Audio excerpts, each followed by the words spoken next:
Hello, everyone. Welcome to the final episode, the final session of A Blue Lamp Act 3. After this, no more. No more. Please welcome my wonderful players. We've got Seti played by Ante, Hello, I am Stacy here. played by Coolster, Hello. Xiomara played by Algernon, Hello. and Tia played by Florian. Greetings. So, at the start of the session today, I had you all roll me 1d100. I'm gonna pick the highest person, which is Tia. We're going to do a tarot reading at the Wow, boxed in. We're going to do a tarot reading again, just a single card today, to see what the next act is going to bring. No pressure. Okay, Guess I Florian. feel a little pressured, I'm not gonna lie. Okay. Under pressure. Once I give the go, I'm going to start shuffling, and then whenever you're ready, you can just say stop. Thank you. I'm going to start now. Stop. The Emperor. Oh, Let me just look at the Major Arcana. Thank you. You will have sex with a squid. You will have sex with this squid.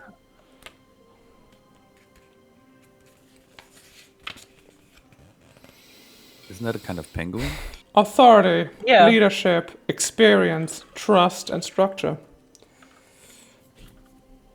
Dear party, who henceforth, since I don't just want to call you the party, I'm going to call you the Light Seekers. I know we've been trying to get a title for you. You want to be called the Ministry of Finance, the Finanzamt.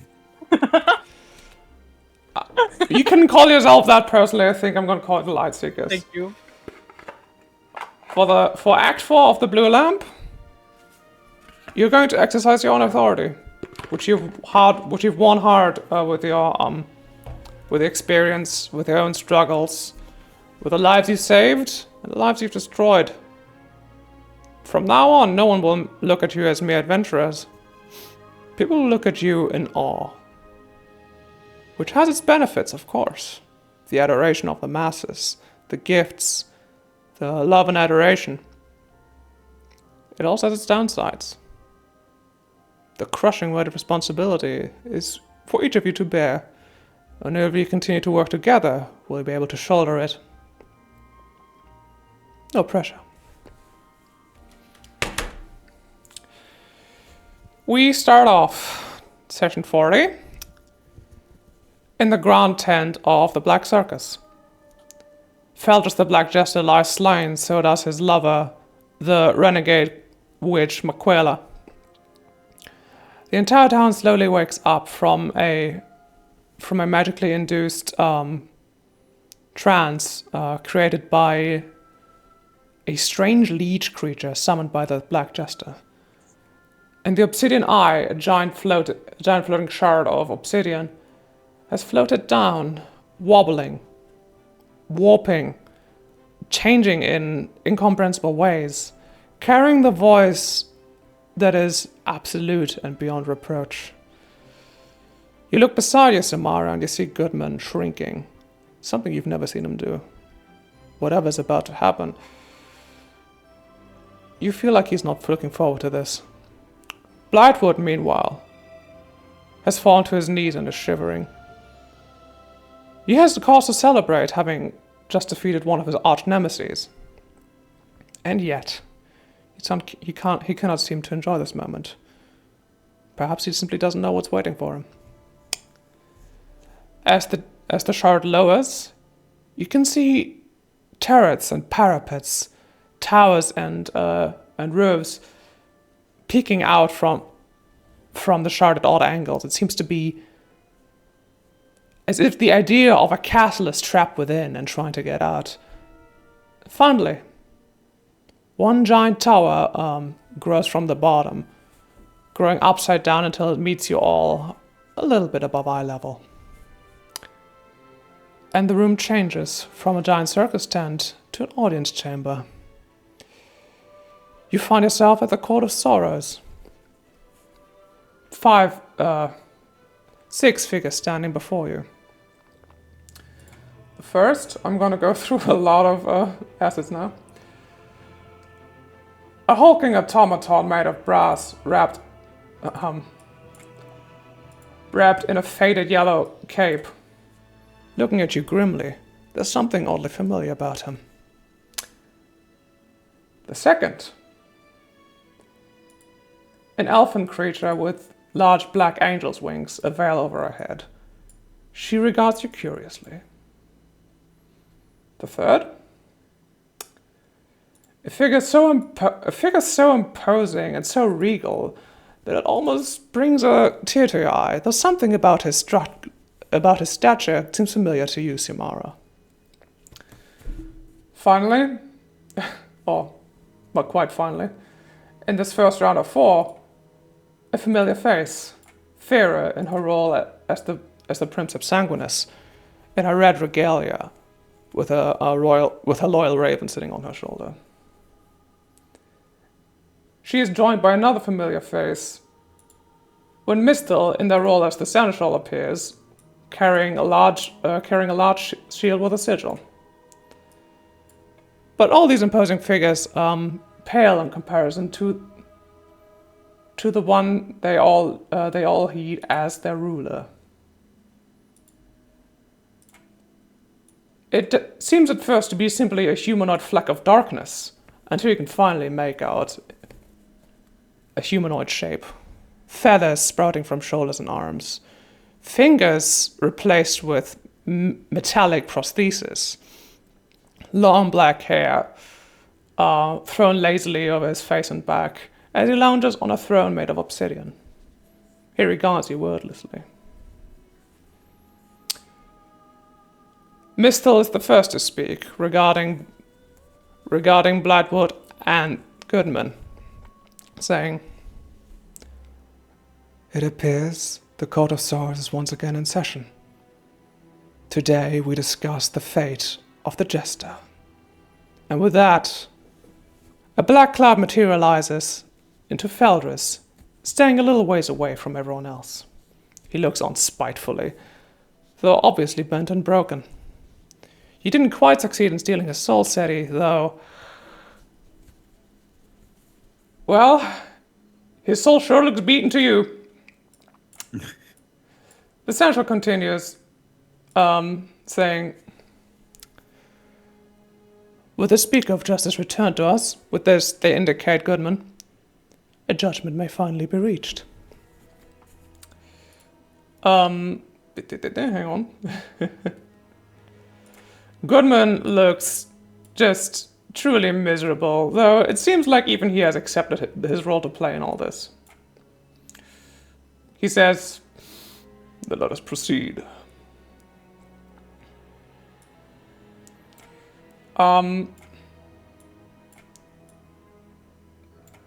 Goodman regards Blightwood, saying, "This vile creature, a creature of spite and darkness, as befits one of the Black Circus, accuses his master, our Jester, of treason.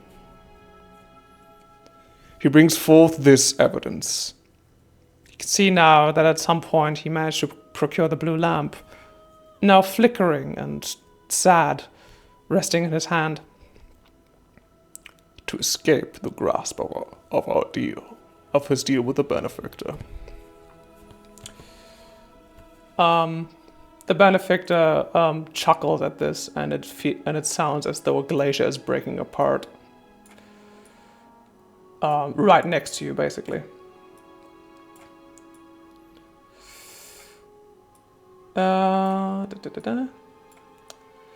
Goodman goes on saying,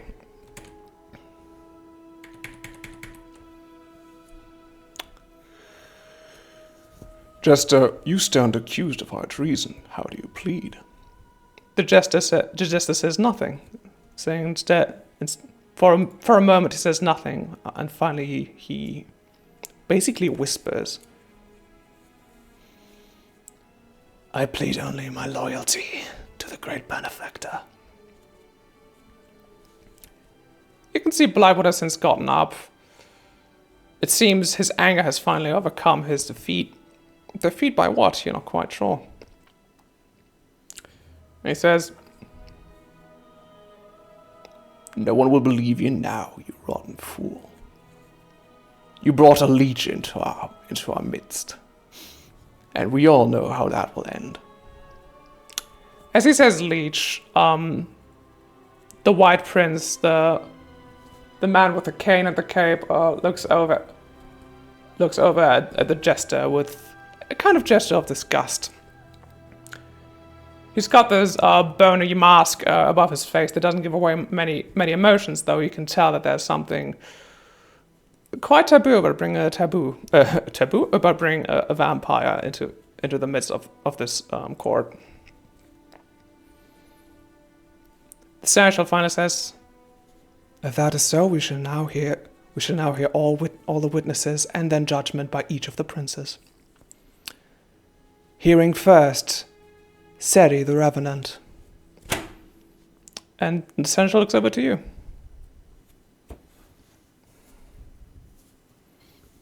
Okay. Quick sidebar. What the hell are you guys on about? Farah looks at you, adjusting her hat, awkwardly saying, "Well, the treason of this asshole here." Oh. Do say so that clearly. Thank you. The White Prince raises his cane at you. No, that is a qualified question, I suppose. The giant machine with the yellow cloak just says, "Fucking moron." Meanwhile, I lean toward Xiomara and I say, "Which one's accused again?" The one that we just killed. Well, killed in. But Hang on, we didn't let me really get kill him. him, I guess. You do remember that we just had a fight, right? Oh, the horse. No. The guy who did like necromancy Tia shit. is rubbing his temples. Why are you like this? Warum bist du so? Goodman steps over to you. "Go on, you've got this." And the senator calls out, "Silence in the court!" "Seri,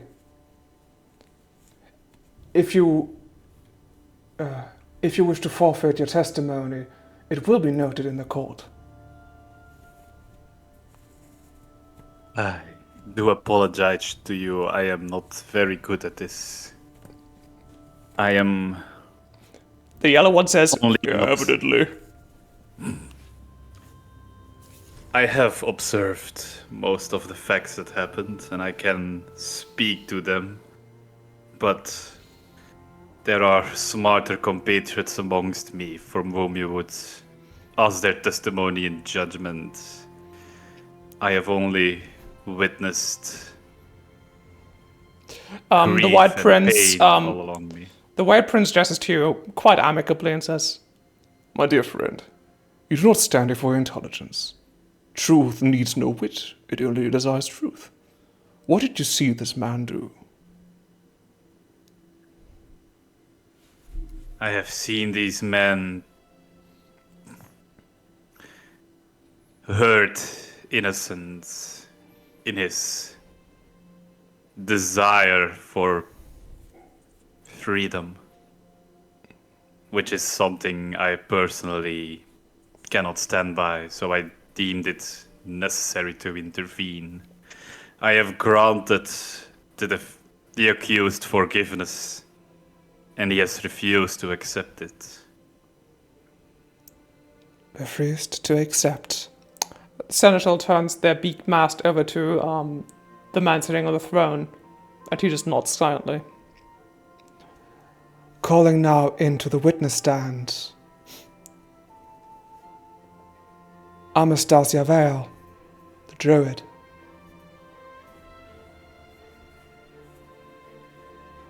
That's kind of mean, this name calling. I just want to say here. Okay. But this was out of It has been noted in the court's records. Damn it. too slow Uh, to say it was Fear, out of fear, character. It's fine. No, it's fine. Fear gives you a thumbs up. Stacy tries to remember what she was taught, to how to act, how to walk, how to speak when some of the higher ups visited the estate. And since she's a dragon, it's kind of easy for her now to stand tall, shoulders broad, and she walks into the middle where she thinks like the stand for the witness should be, and she goes on. I witnessed that the accused changed the way the Black Circus is normally interacting with nature, and this does not correspond with how it should have been. So that's why we have slain the accused with the help of Blightwood.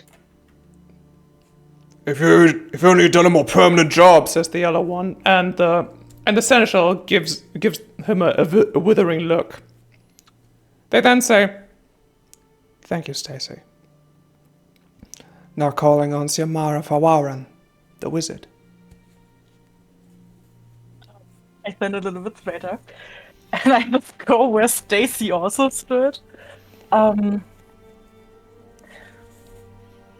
Before I give my testimony, I would have a few questions for this court, if I may.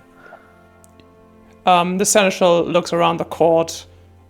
In turn, everyone nods. The White Prince especially, nods very emphatically, and finally, the benefactor just waves one metallic hand around. Seneschal says, "You may proceed, Lord Fawaran." Thank you. So we are here to decide if justice has to be brought upon this individual, and I point to the jester. But before I start, what is justice to you? How would it look like? We cannot give you information about the inner workings of the court if they would influence your final testimony. However, They do not. I'm will just provide very you- curious. Figured you might say that. If I may, Seneschal. The White Prince steps forward with his cane and takes a good look at you. Then he nods and says, "This court is based on the laws of the Shadowfell. All that is must end. All those who try to avoid that end might as well be avoiding taxes. The only tax we require is service. Now, service might look different for all of us. Indeed, it does. I could never do the seneschal's job. And he bows deeply to the seneschal. I could never lead our armies. And he points at the yellow-cloaked figure who you feel like wants to do a rude gesture but doesn't. I could never make order in the courts. And he points a cane over at Farah, who bows. And I could never overlook the contracts. And finally he points over at the Black Prince, the cloaked lady, the veiled lady, who gives a curtsy. However, I can influence the decisions made by this court, as I am part of it. What we need from you is what you've seen and heard. Perhaps we may still ask you what you would personally do with the accused, though that is yet to be decided. Does that satisfy your curiosity, Xiomara? The way he says Xiomara makes your skin crawl. It feels familiar, but you can't put your finger on why. It does momentarily. Thank you very much. He nods and returns to his place. We did see a vampire in the circus. We fought it, we killed it. It was a leech, like you said. I, of course, ask myself why leeches are so bad. I believe they can be used properly if you know what you're doing. But we did see them. And in the end, Blightwood challenged the Chester rightfully, as is his place, and as Blightwood's allies. We helped him, we fought him, we killed him and his wife and the horse. And that is what happened.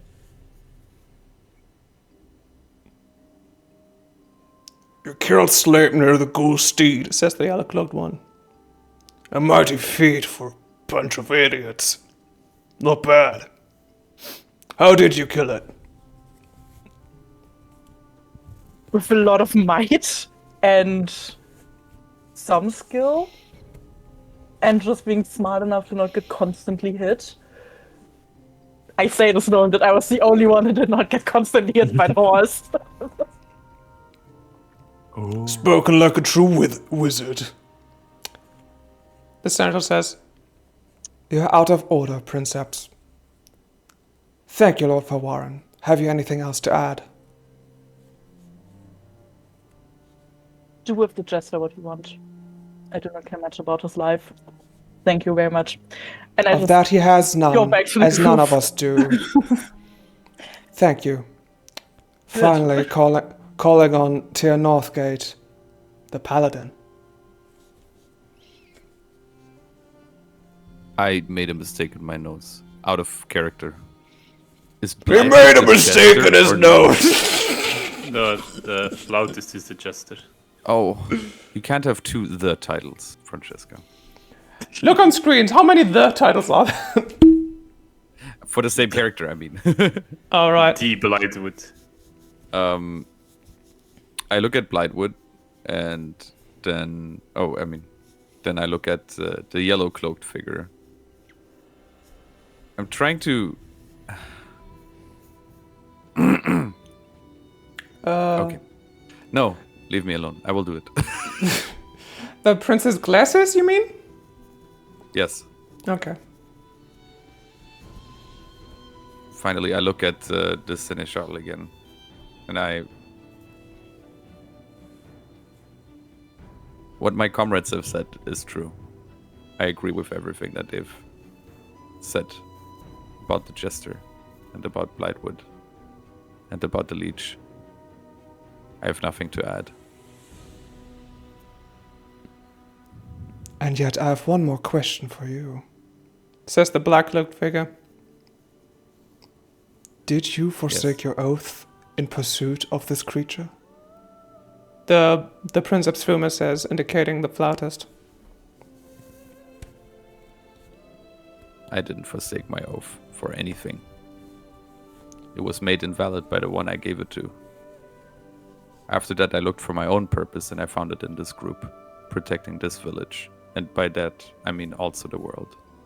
You found a better thing to swing your hammer at than criminals running around the city, huh?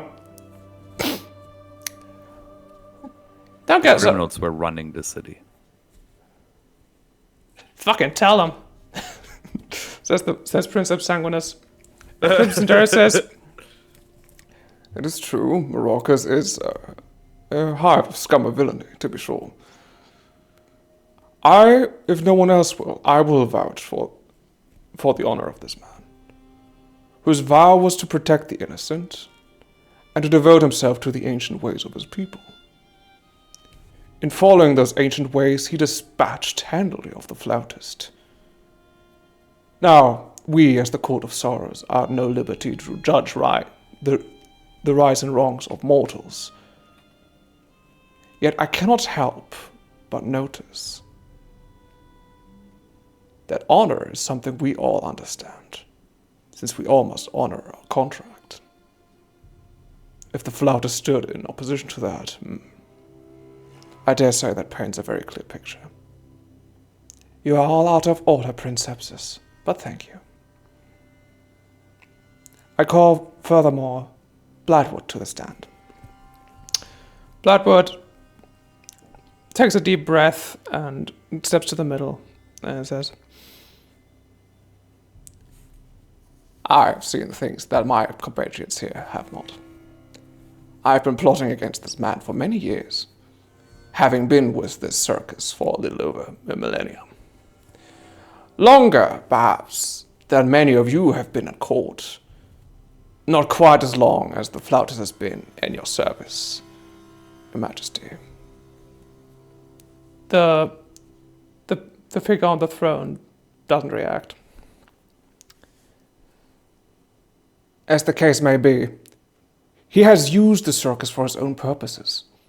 And though that may have been within the confines of our contract for the longest part, he broke that contract when he decided that his own freedom should supersede his responsibilities. I've seen many lives ruined, many unlives ruined, many circus members dragged to the rim of the abyss simply for his own selfish purposes. And as members of the circus, we are all as one. We are all the jester. We are all the black jester. We are all the flautist. He has forsaken himself, and by that he has forsaken his contract. To those oblivious to the effects of a leech, it is not a creature of shadows. It is not even a creature of the abyss. It is not a creature of the hells. It is not a creature of undeath. It is a creature of pure void. And we are not here to accelerate the death of the cosmos, to stop the wheel from turning. We're here to manage the end. Are we not? Goodman nods, and in turn everyone of the court does. Thus, I have a proposition. The man in the chair sits up, and everyone turns to look at him. The seneschal says, Do continue.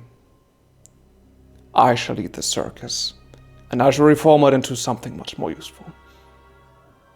I need not tell you that a war of the gods is upon us once more. We must be prepared if we are to survive. the man in the chair chuckles. His chuckling is like 1,000 storms breaking at once. It seems to seep the marrow from your bones and pale you and freeze you all to an icicle. And then a voice as clear as a winter brook says, Yeah. That we all can see. 'Tis a shame, really, that you cannot remember the circumstance under which you undertook your oath. The circumstances that bound you to this sorry shape. William, you were once a brilliant mind. It pained me to hear that you had shacked up with the circus, but such are things I cannot control. None in this cosmos. And yet, your proposal is as ridiculous as it is bold, and, I'm afraid, necessary. Seneschal, do we have precedent? the seneschal seems to swallow after being directly addressed, says, No, my lord. Then let this be it. the seneschal continues saying, We shall now refer to each of the princes to cast their own judgment. Princeps Glacis, the yellow-cloaked automaton, perks up, says, Finally! Bollocks, all of it! We don't need this fucking circus. We don't need these fucking adventurers. Send them all to the abyss for all I care. We shall march upon the planescape ourselves. We shall dictate the pace at which the wheel turns once more. the seneschal points to all of you. It seems now is your turn to argue with the princess.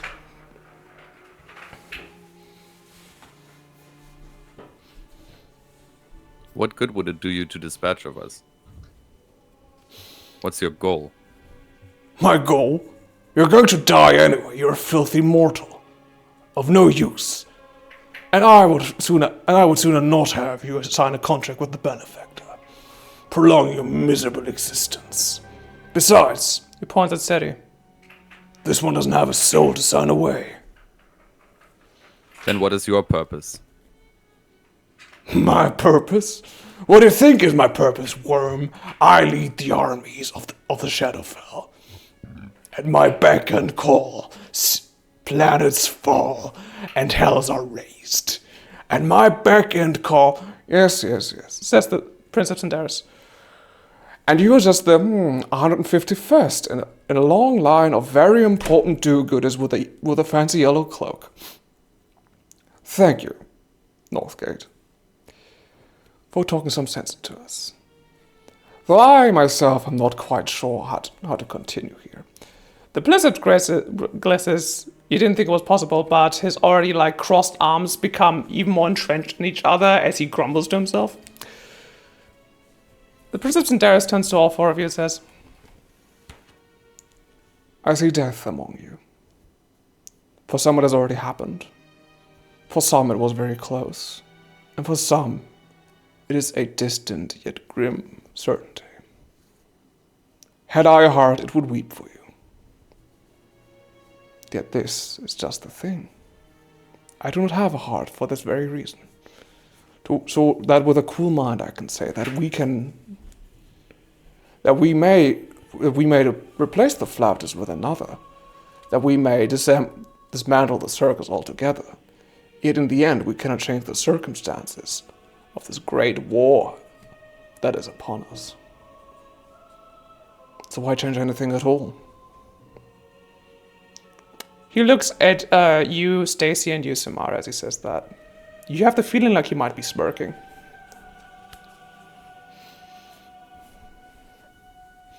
I mean, the court just told me that everything will end and anybody will end, no matter what.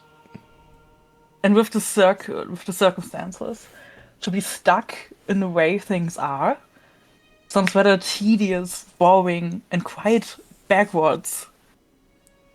Why not use things better? No matter if they're gonna end anyhow. Do you, Lord Farwarren, propose Blightwood to take over the circus? To give it into his, admittedly inexperienced, admittedly young, but willful hands? Yes, I do. Sometimes you need a new outlook, a new perspective to change something for the better. And who is to say that he cannot change it in a way that will be way more useful to you than just have everything stay the same? As we have just seen, there was a traitor as a leader, and this can happen again, of course. But to have somebody who actually wants to lead and wants to be useful, isn't that better than having no one? Also, if I may add, isn't it insanity when you think you can do exactly the same and you expect that something else will be the result? Excellently put. And he bows to both of you. Yet I remain unimpressed. Says the Princeps Fumis, the cloaked bird lady. If what you say is true, and this Blightwood shall make the changes necessary to enable our survival in the coming millennia. Even if that is true, what if he too fails? What if he too nullifies his own contract? It is clear to me that the Flautist can no longer stand at this court.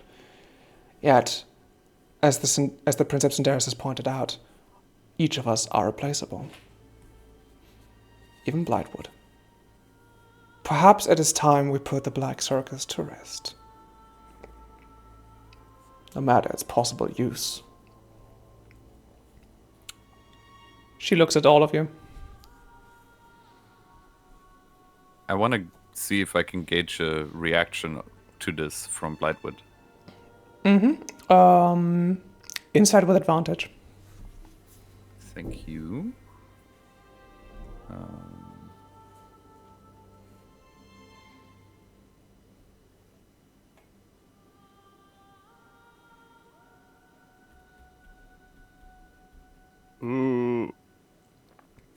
he? Going.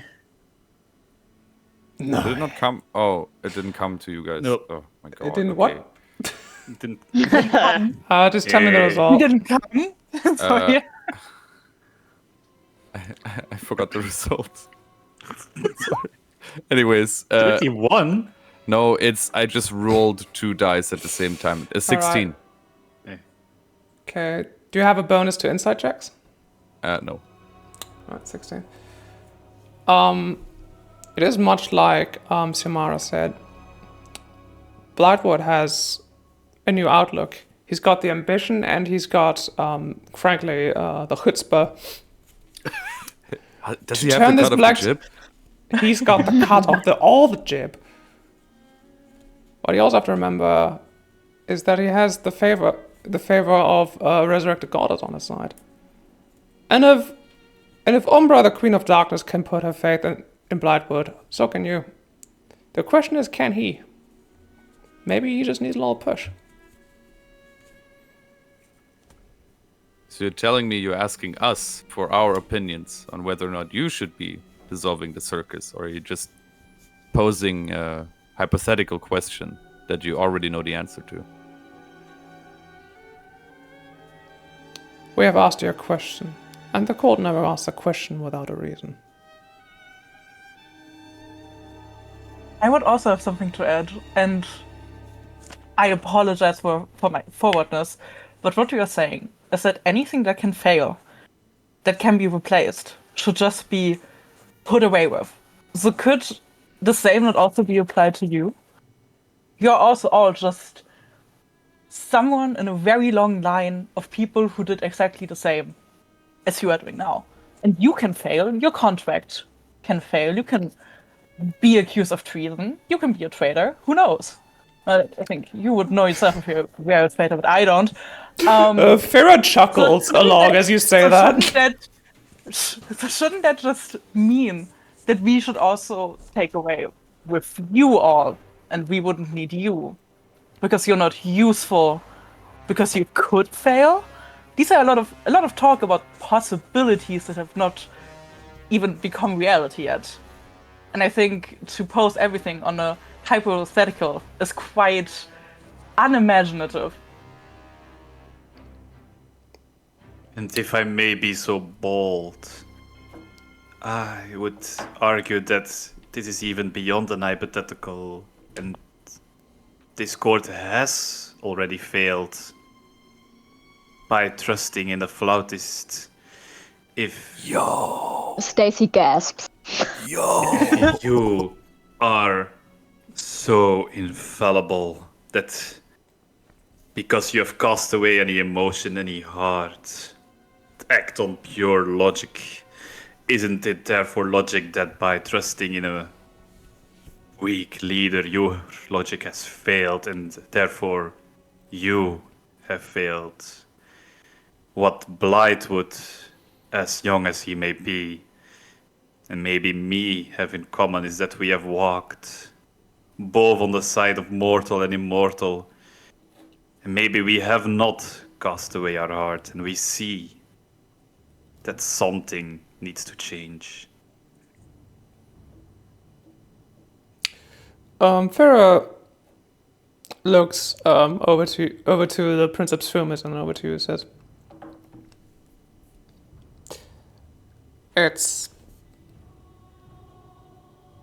It's not up to us in the end. Although I will say this. I was added to this court not because I'm perfectly logical. I'm probably smarter than most of you. She looks over at the yellow cloaked one. If you're all since we're all being so pathetically put in our place by a bunch of unwashed adventurers, I think we should stop with our own humiliation right here. And if the great benefactor, she does an exaggerated bow over to the seated person, says, May cast me out of this court. That's just fine by me. Though I will say this: that Blightwood has more bravado in his tiny goat-like ear And this entire pathetic creature, she points over at the flautist, has in his whole body. We need bravado. We need courage. We need short-sightedness. God damn it. And sure, we might all be replaced one day. But maybe it doesn't have to be that way. Maybe we can create a better court for those who come after.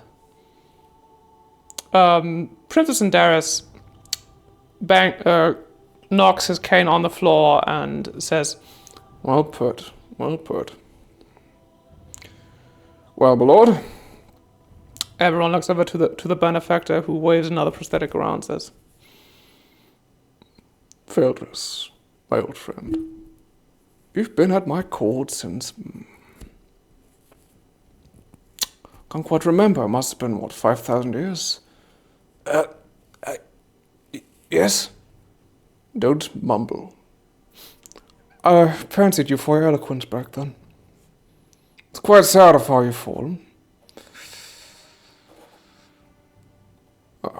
Sweet mortal folly. You still think you can change things. You still think you can save things. And I am not here to prove you wrong. I never was. Very well. Feldris, you must have something to say in your defense. You really do look very pathetic. My lord, it's quite obvious that you tried to fool me. If there weren't such a stupid idea, it might be hurt. Did you think I would never find out? Did you think I wouldn't come after you? Do you think I wouldn't have Alphonse crush you into a pulp and then deliver you to me? The Prince of Glacis looks very happy at hearing that. Do you think I wouldn't have good fear over the stab you so many times that we couldn't tell your eyes from your hands? Do you think I wouldn't have the Prince of Cinderis incinerate you when all that was done, and then have what was her name? And then have the Prince of Fumus resurrect you, so you have to spend the rest of eternity as an ashen pile? No, I hired you to be a jester, though. You seem to be quite good at playing the fool. William. And Blightwood just freezes in Damn. place.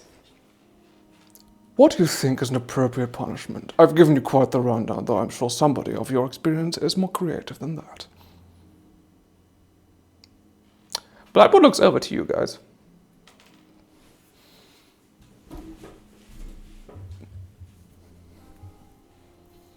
It's your time now, Blightwood. Put that hotspot to use. Stacy goes to Blightwood and casts guidance on his shoulder.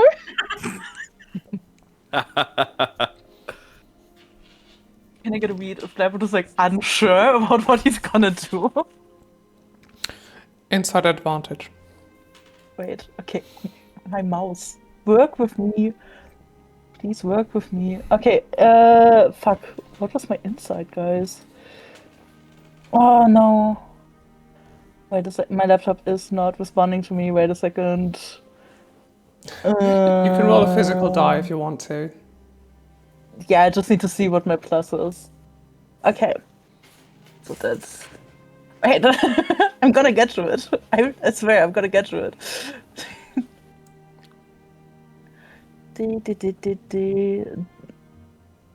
Tell me if it came through.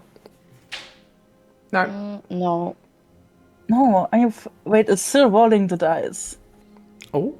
But That's a long we roll. know my Wi-Fi. We know how my Wi-Fi is, you guys. Oh yeah. Let me try to connect once again to my other stuff. Wait. In the meantime, Stacy whispers into Blightwood's ear, "Remember the seed. Will it be a problem?" The seed. The seed. He hugs you. You're a genius. I care not for dissolution, my lord. I care not for oblivion, whether it is for myself or for others. Even in my disdain for this vile creature, I have to admit, I don't know if I wouldn't have done the same. Things have to change, as we have pointed out. I would turn him into a seed for new things to grow. The benefactor chuckles. Oh, that is vile. I like it. He gets up, and it is as though night has fallen 1,000 times over. As his black hair moves around, and he moves towards the flautist, who shrinks smaller than you've ever seen anyone shrink, and says, I'm sorry, Feldris. It looks as though you're going to spend the rest of eternity as a tree. He snaps one of his mechanical fingers, and reality is torn inside out around Feldris. His skin is being pulled into his body, his bones twist around and take on like plant-like shapes. He starts screaming, but the screaming then turns into the sound of wind rustling through leaves. And before you even comprehend what's happening, he implodes into the tiny form of a seed. The benefactor then picks up that seed and tosses it to you, Stacy, with a wink. Have fun with that. Stacy, you pick up the umbral seed. Okay.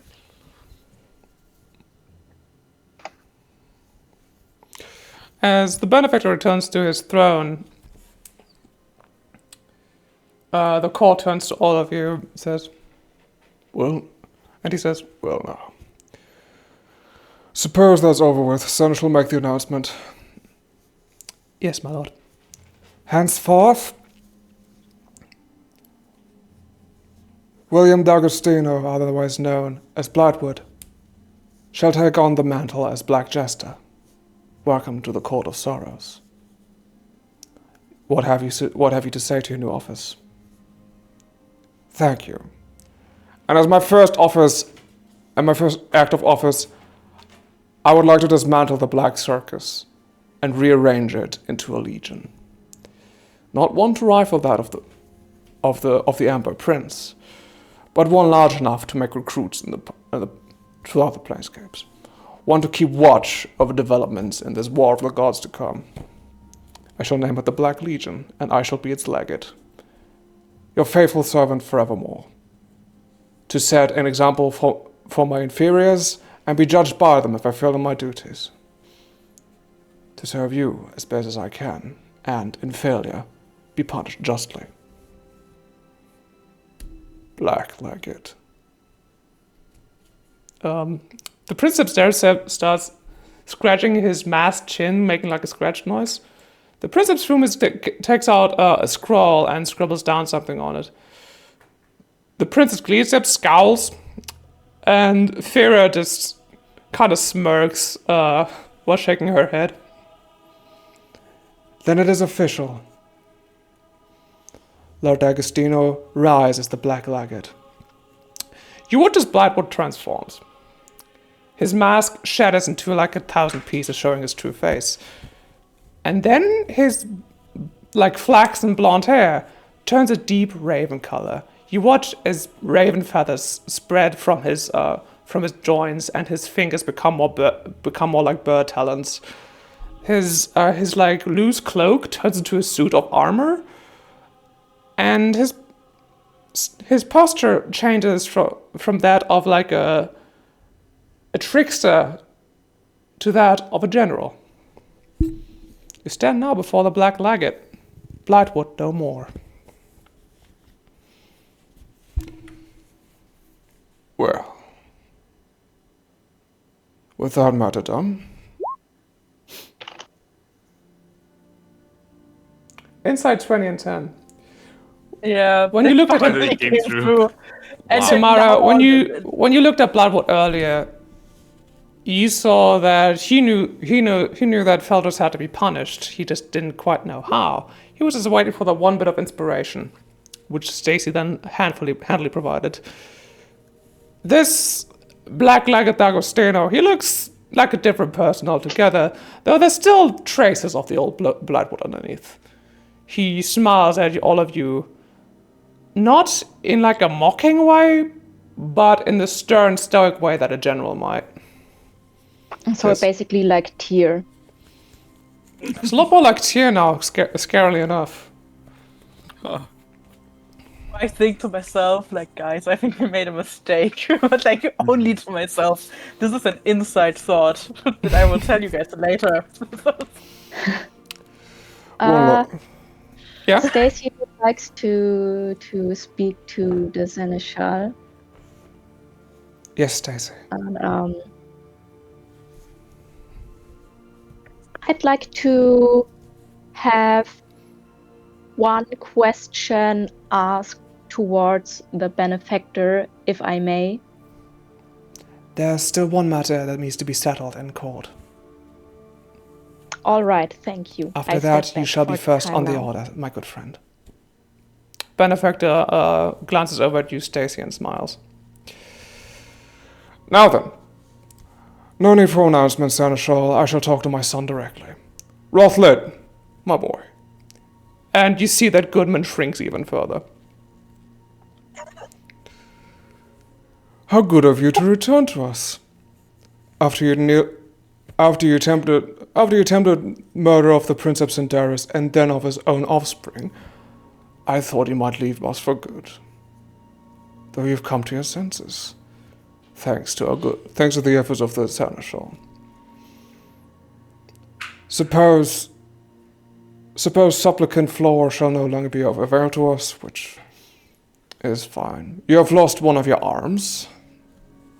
That is a pity, though. I'm sure she shall be replaced, if not found.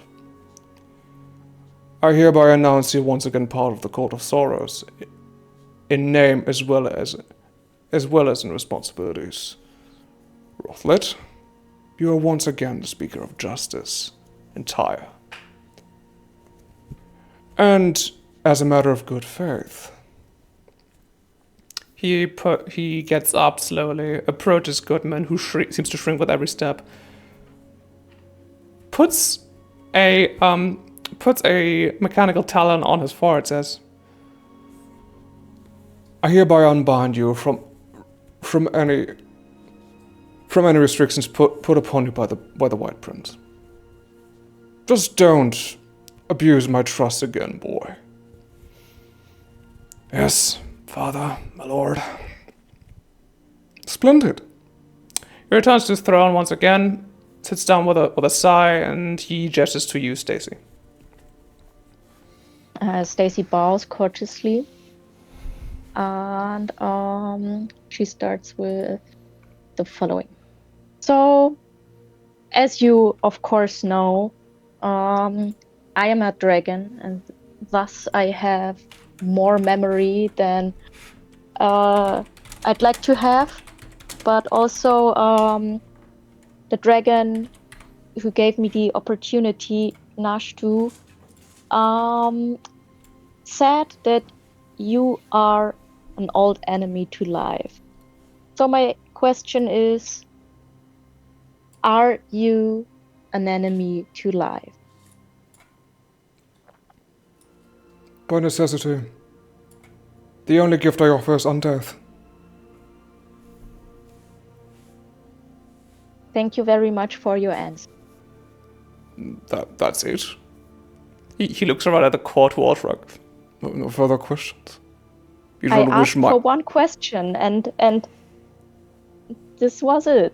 I wasn't sure that I'm allowed to ask more questions.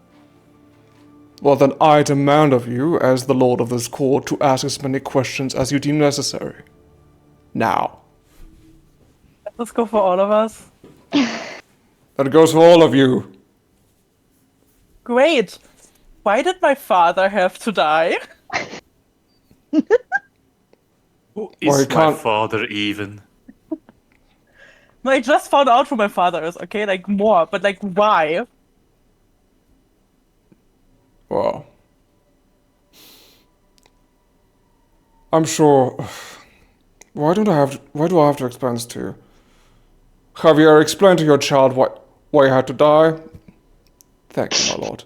The Prince of Cinderis takes a bow. What the fuck? You did not. Oh, it was so clear for me. Swear to God, if my dead wife is part of this. Guys, I don't think, okay? Guys, I do not think. Hang on. Yes, same bestie. I need to upload another asset. 1 second. I Therefore, swear to you God, do it's not my. am. If the firm is my former dead wife, I swear to God, I'm going to hurt something. All right, we're gonna go on break. While you guys think so of more mad. questions, we're gonna go on a short Perfect. break while we go on. While you think of more questions and I get the other assets ready. Do the questions have to be death related? No. Okay, No. thank you. All right. See you all. See you all in a bit. That was your one question to the guy. You watch as the court, each, except the Princeps glasses, transform into a different form. Essentially, just the air of darkness and mystique dissipates around them, and so do their masks. Yeah, none of you have ever seen Mistel without their mask, so this comes a little bit of a shock. Xiomara, you notice immediately that they are basically identical to Goodman.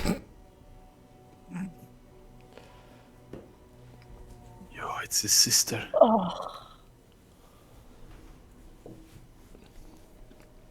Oh, I see. Okay, then one question less, I guess, for me now.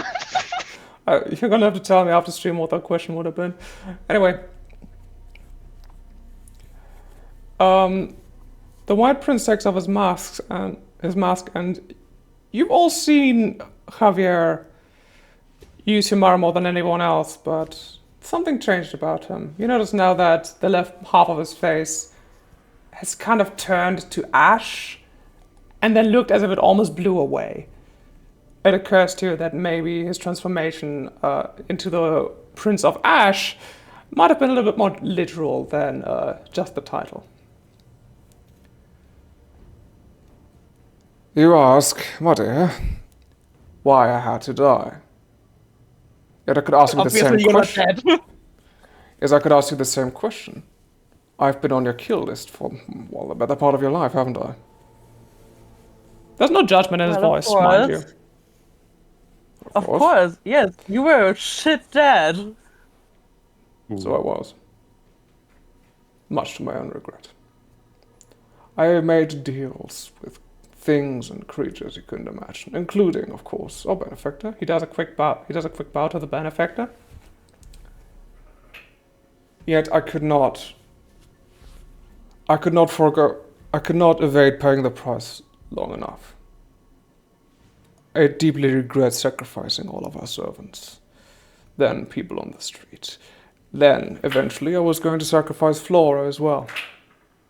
Goodman, the Speaker of Justice, caught wind. So he decided to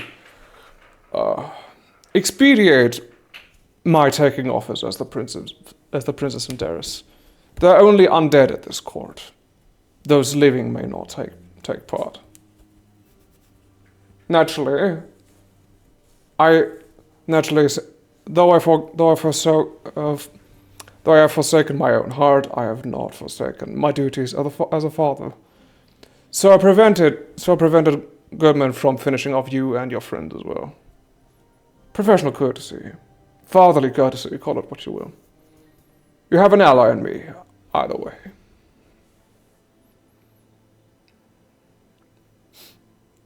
Fira steps over to Javier and pats him on the shoulder. Nice work, Jeff. Now they really trust us.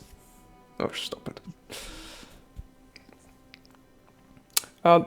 Mistel turns to each of you in turn and says, well, you might not get another chance to ask more questions. As the benefactor has generously pointed out, you are at liberty to ask as many as you see beneficial. Stacy steps forward and she goes like, "The statue's in the sewers. Why have you bound it?"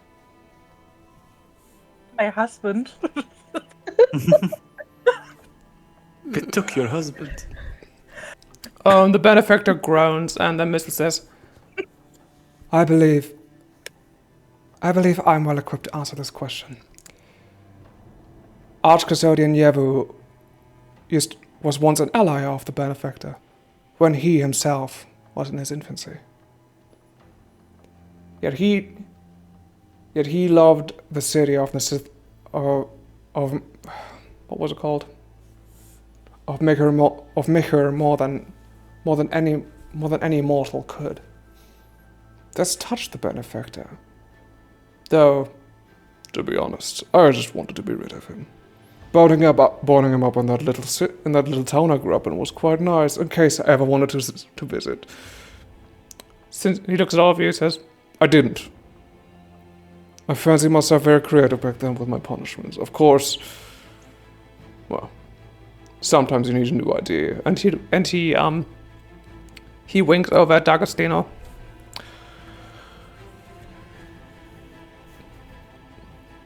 Next question. Okay.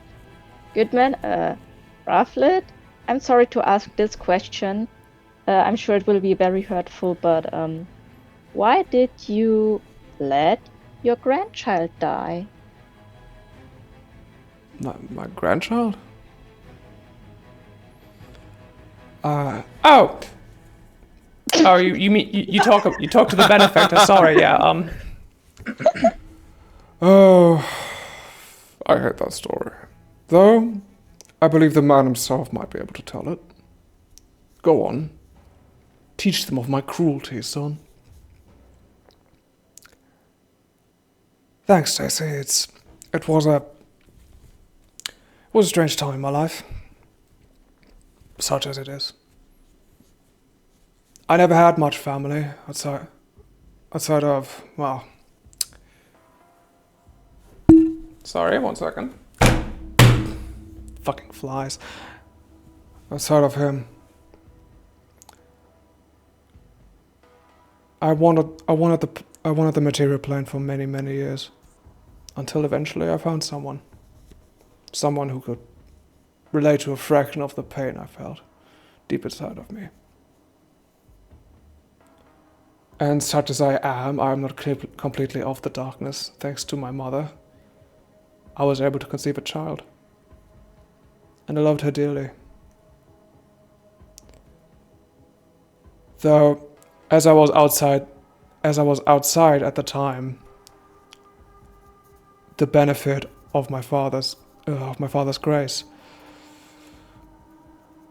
my family was unprotected against mortal danger. It pained me greatly to let her die. Yet it was his choice to live among mortals and suffer a mortal's fate. To see everything he loves die. If I could have intervened, I would have. Yet this foolish boy wouldn't let me. Rest assured, though, she too had my blood, and she returned to the Shadowfell upon her death. She roams these lands now, lost, confused, undoubtedly angry. Perhaps one day you shall find her too. Perhaps I shall welcome her to this court as well. Yet I cannot control these things. It is you mortals who make your decisions, not I. You can see there's a black tear rolling down Rufflet's face. But he smiles at you, Stacy. Stacy turns a little bit more like Nashtu would have been in her humanoid form, and gives Rufflet a big hug. You watch as Stacy's hair gets a little longer and a little bit more silvery.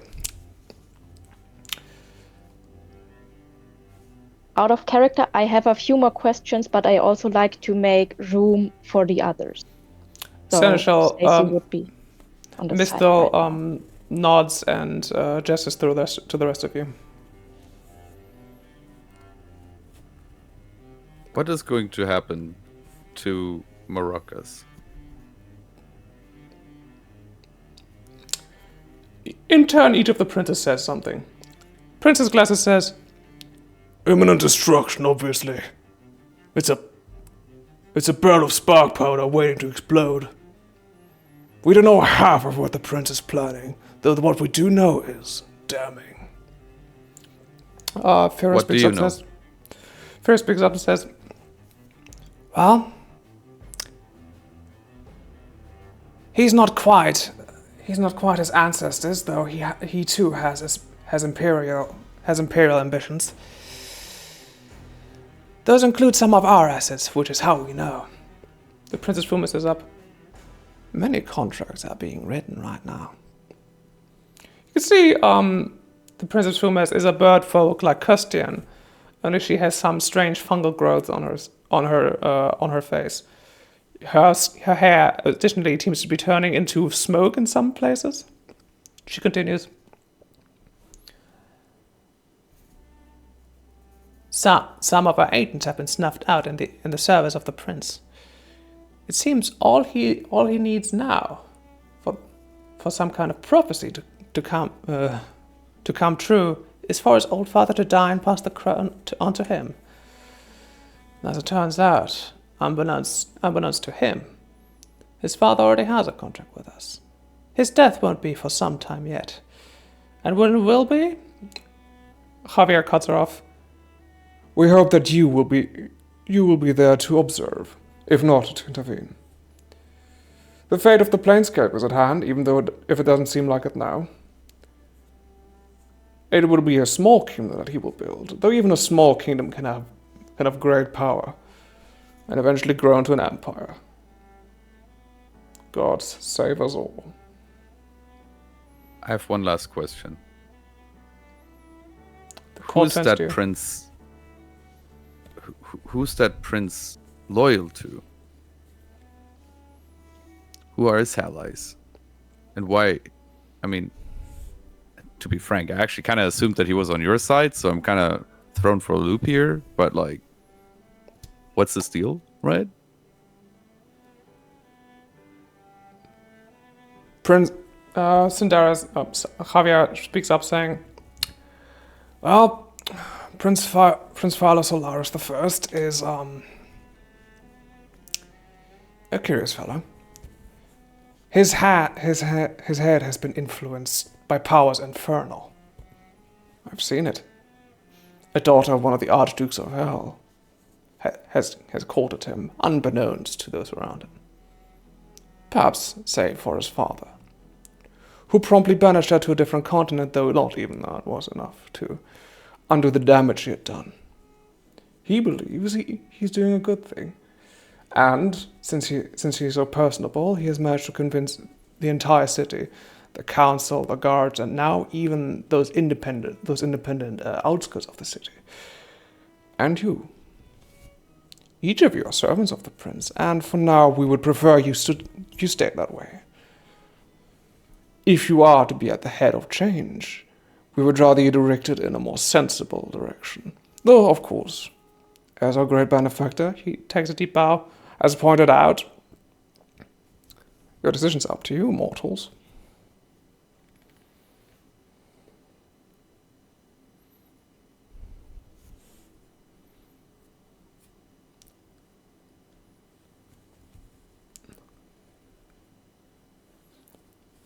Mr. Sorry, I'm taking notes. I would, but I need to take notes.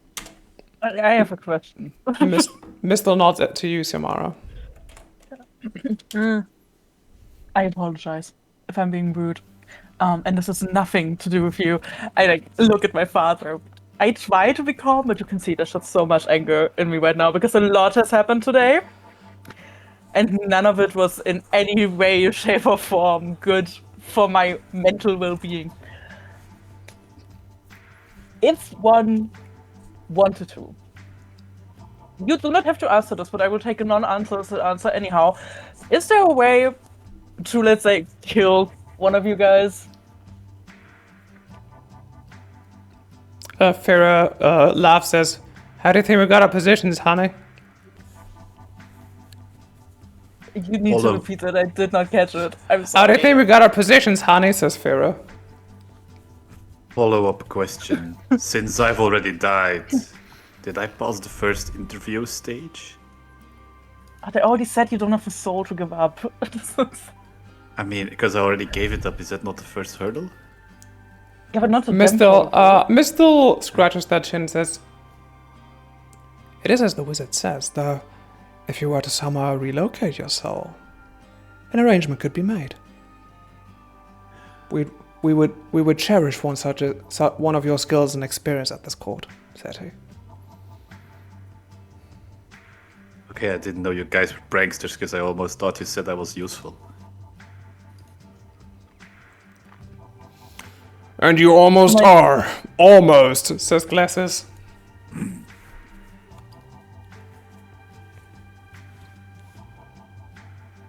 I have a second question. All of my questions are very selfish, by the way. How do I stop dying? Javier chuckles. I suppose you guys know what I've been informed of this morning,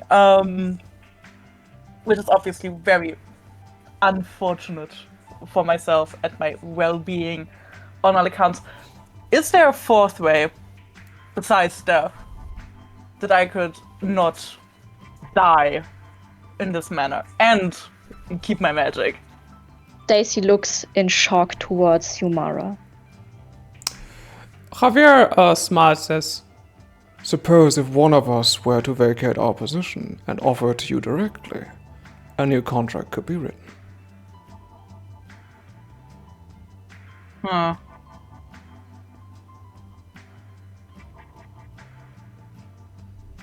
Yeah, I thought something like that would be the answer.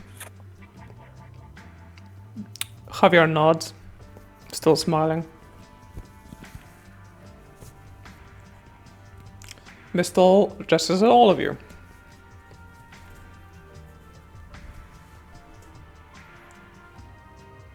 Okay, good. Then I will just take the stage again.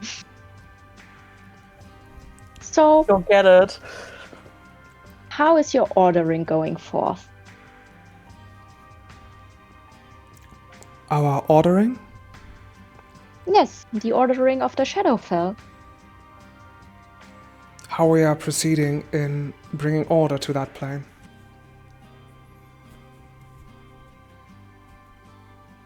Is that your question? Stacy squints her eyes and scratches her head and thinks like, what wasn't clear enough about this question? But okay, anyway. Yes, this is my question. The Princess Glasses scoff says, "If there's rebellion, we crush it." Says the Red Prince. This is fair. If there's discord in the courts, we take care of it. Says De Fontaine. If contracts are unclear or in jeopardy, we rewrite them. And finally, says the White Prince, and if all else fails, we know where to cut. We know where to cut the cords.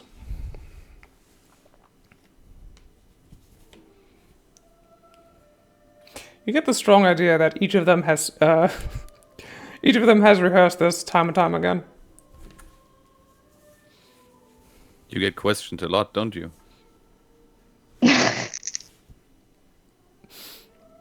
When you fall on your face often, don't you? You pug face. What is this problem? Can't have dick and balls when you're always made of metal. I think that's his issue. Oh, wow. I have more manhood than you So- could ever muster. And even if I didn't, I could crush you like a grape. A very ugly grape. Tyr is almost provoked. Almost. And so, Vico, they are infernal, right? So they are like Everyone the turns ones to you. influencing here the prince and so on. So they are opposed to you and not playing alongside you, right? Rother speaks up, says, "Oh, the Archmage is much worse. They're abyssal. They're demon. See, devils have an end goal for this whole planescape thing. Demons, well, they just kind of want to break it all to bits. Granted, you will point out that we are simply the overseers of the end, and we do not care which way it goes, though. All things being equal, we'd rather things go their natural way. And both the Hell as well as the Abyss are opposed to that. Sometimes you will be opposed to us as well. And that's simply the way of things.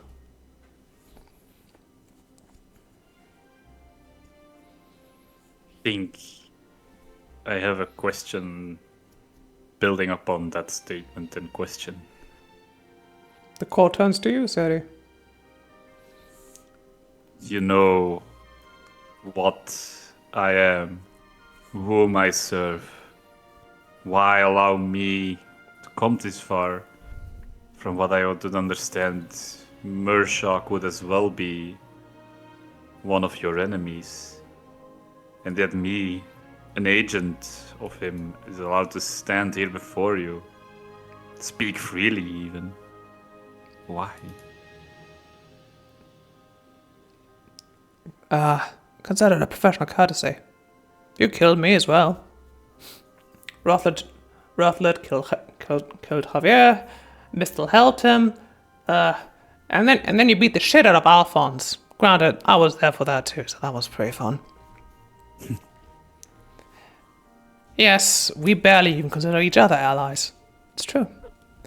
We at the Court of Sorrows have always held that you can only tell the value of a ruler by the worth of his enemies.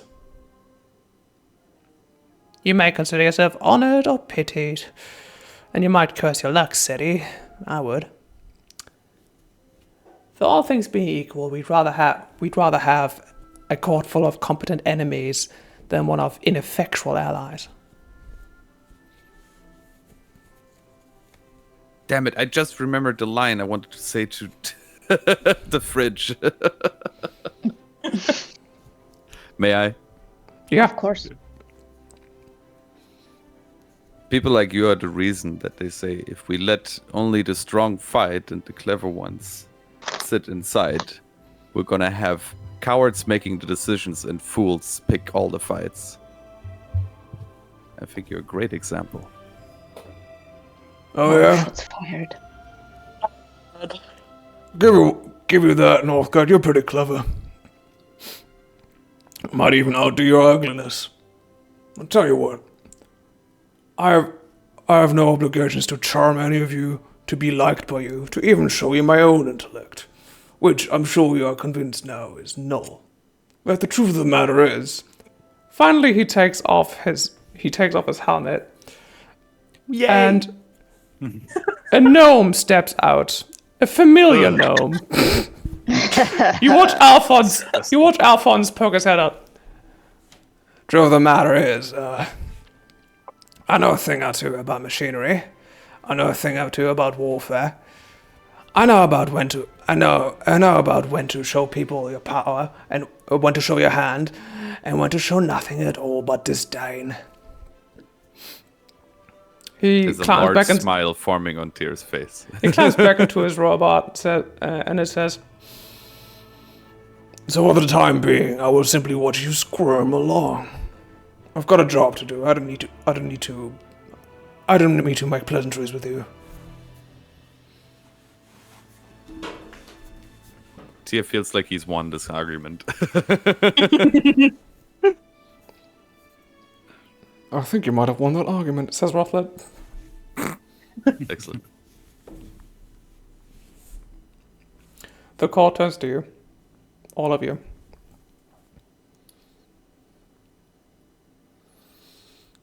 So, in any of this, when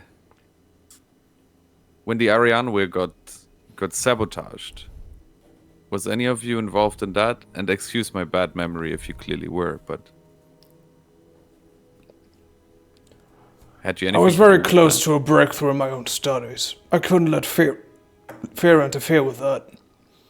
Yet she did, and you helped her. That is all. You saw the legion of shades hitchhiking upon my fair airship. All those are people are sacrificed. Sacrificed so that I would not have to pay the ultimate price. And then I did. And for my efforts, I was made prince. The Prince of Peace, says Farah. Javier chuckles and Desfontaine just kind of scowls. Mistel shakes their head.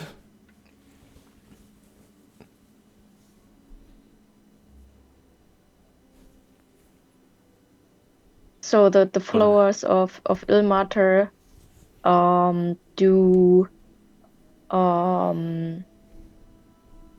support the Shadowfell, right? So this is like how gods opt for the different plane of existences. Not quite. Says Javier. Ilmar is one of the gods. Ilmar has been champing at the bit for a war between the gods for eons. Doubtless, in the chaos that will ensue, we will be asked to defend ourselves. We don't align ourselves with him, naturally. You saw in the Blue Forest the men of the Black Jester fighting with the men of Ilmar.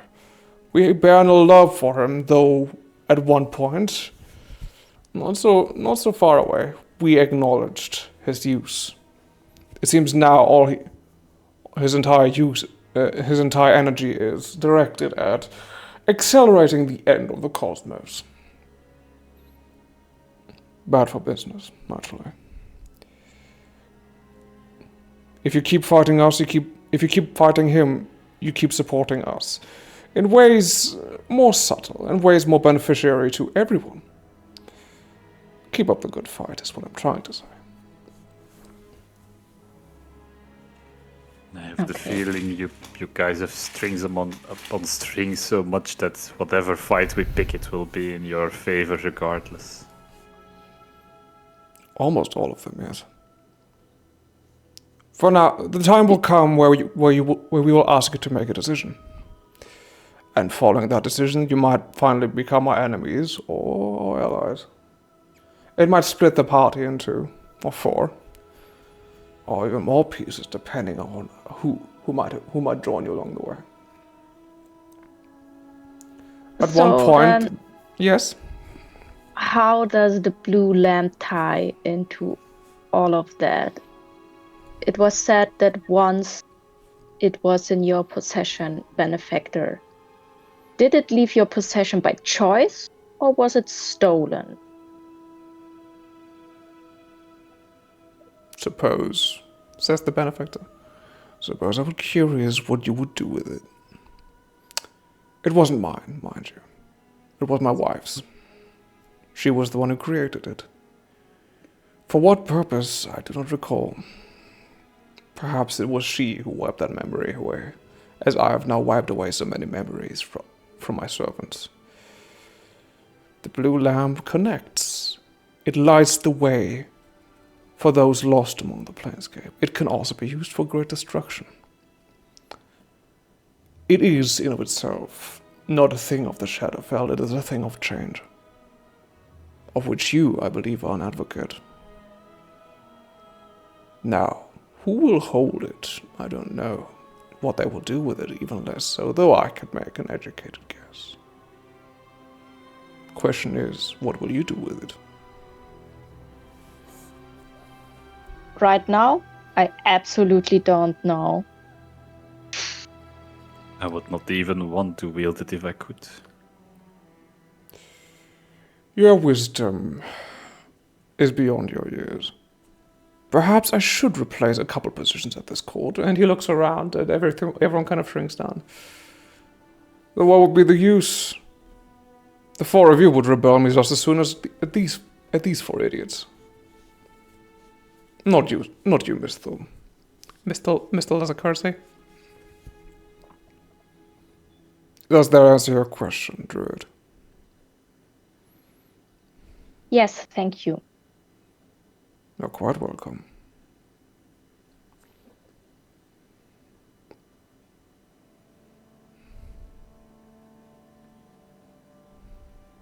The court turns to you one last time, maybe, I don't know.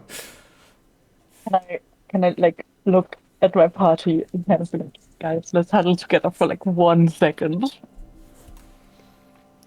I step closer. Is me too. is Blightwood / D'Agostino invited to the huddle? Of course. No. Well, he's just kind of leaning in anyways. No, guys. We will not Yo. have somebody in the huddle who's in the court, okay?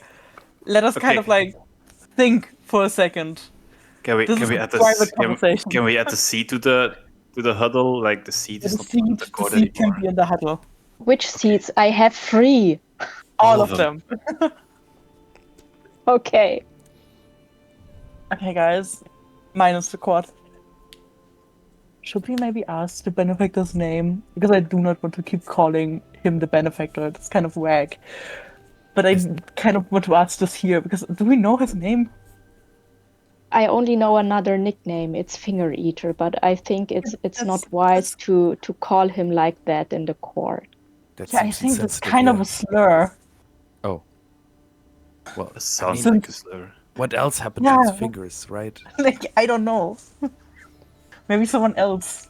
I don't know. But should we ask? But Should I also, isn't he like a Fey being? So whatever name he will give will never be his real name either. ask? But I don't know. I don't like calling him a title because he's not our benefactor. I don't feel like that's good. Keep calling him that. Not Right. our Okay. benefactor, I the will take it benefactor. upon me. I will step up and ask if there is No, another I- name. Okay, I can also ask him that. I don't give a fuck, to be honest, at this point. They As if do not overhearing speak. that, you hear Severa call, Language!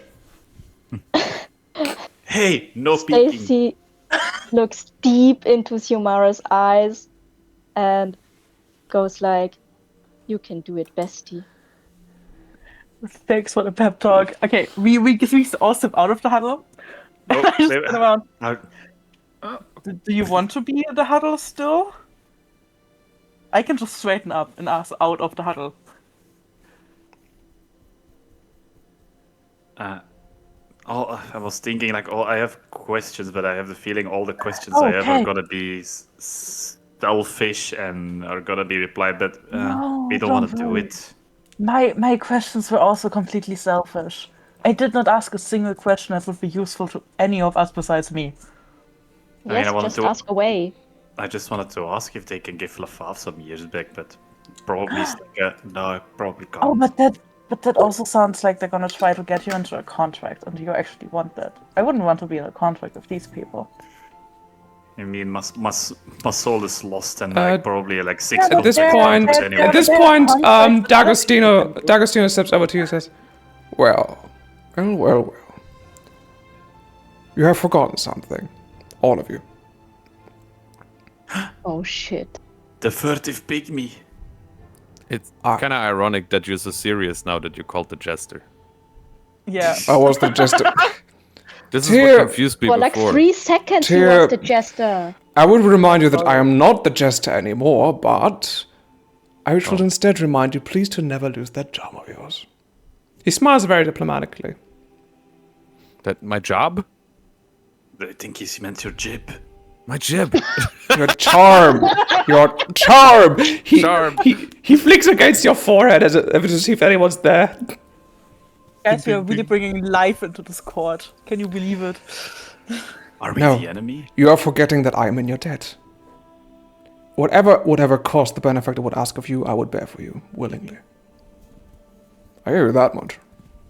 Yo, that's quite sick, but I'm afraid I don't want to ask that kind of things like, yo, Yo, guys, but like, let's think about this. Maybe we could also use that favor, like that you have, obviously, for something else later on. I don't know if you should like immediately dish out everything. yo, wait, I just remembered, Siamari, you're fucking dying? Hell, We man. can talk. We can talk about this later, okay? This is not important to the current situation that we are in. We all die at some point. You already did. Yeah, but not tomorrow. Yeah, I also will not die tomorrow, okay? I will die in a year. Give or take a few months. But like, Okay. Plan is now. yeah, Seti I will. ask your question. Yeah, Then maybe I have another question about my former family, yes. and then we can ask for the name. Yes. Right? Yes, Okay. that's good. Okay, everyone. The court has your attention. So Seti, it's your turn. Yo, do you guys know who my dad is?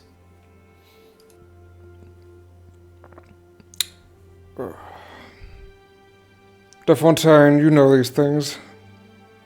Yes, my lord. Stefano Alieri, age 44, died in a shipping accident. He was sent as a spy by the courts of Canarium, seduced by a Wanti assassin named Sedasinska, who bore her 2 children. Wait, On his way home, he contacted us for safe passage. He disagreed to our terms and conditions, and was consequently found at the bottom, and was consequently lost at the bottom of the Alotian Sea. You may still find him there. Oh, he is alive. No, Was- he very much isn't. Okay, like I have another question, but it's probably sort of selfish. Like I have this lady friend I care a lot about, and she made some mistakes, but she also like gave some years away from her life to repent for those. Like, could you restore those years, maybe, please, if you would be so kind? If she relocates her soul, such an arrangement could be made. Yet again. As Okay, as thank I you. understand, Legate D'Agostino would be happy to carry the burden as well. D'Agostino nods, gravely, while looking at you, Seti. Once these conditions are met, he will know how to contact us.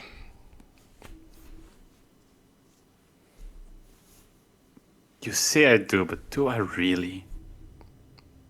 I'll find you, says Rothlet. Don't worry about it. Thanks. Okay, Xiomara, I think you're better at asking questions. Go ahead. I thought Thank Stacy you. was going for. Yeah. I thought she said to you and said you go, Pesty. Yeah, but Oh, it she only was meant me. for later. But don't worry about it. Don't worry about it. Even though my birth family is not longer really in my bigger picture, you know what my really caught him father, like person who raised me doing, because it seems the duchy is not doing really good, and what he includes with you as well.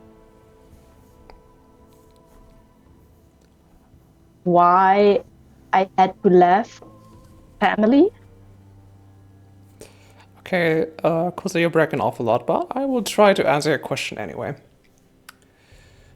Once again, De Fontaine materializes a couple of written contracts in her hand, says, Duke Canando of the Canando Duchy was offered many contracts over the years. He has been on this plane a great long time. He has declined every single time, a man true to his convictions. As you have undutifully learned, poor child. We know very little, for our spies are very few up in that region. The summer circle has seen to that. Everyone looks kind of grim at the word summer circle. We believe that your family is alive and well, though under great duress from outside forces. The abyss has opened up in the northern duchies, and though this is not publicly known, it is evident in the air. And it seems, since this has not been halted by the summer court, by the summer circle who would have usually intervened, that they might be in cahoots. The contract Stace materialized. clenches her fist and let it thump down on her other open hand. Like, you know, the gesture, Yeah. like, There will be blood. okay, good. Yeah. And but also Stacy remembers her manners and bows and says, "Thank you very much for this clarification."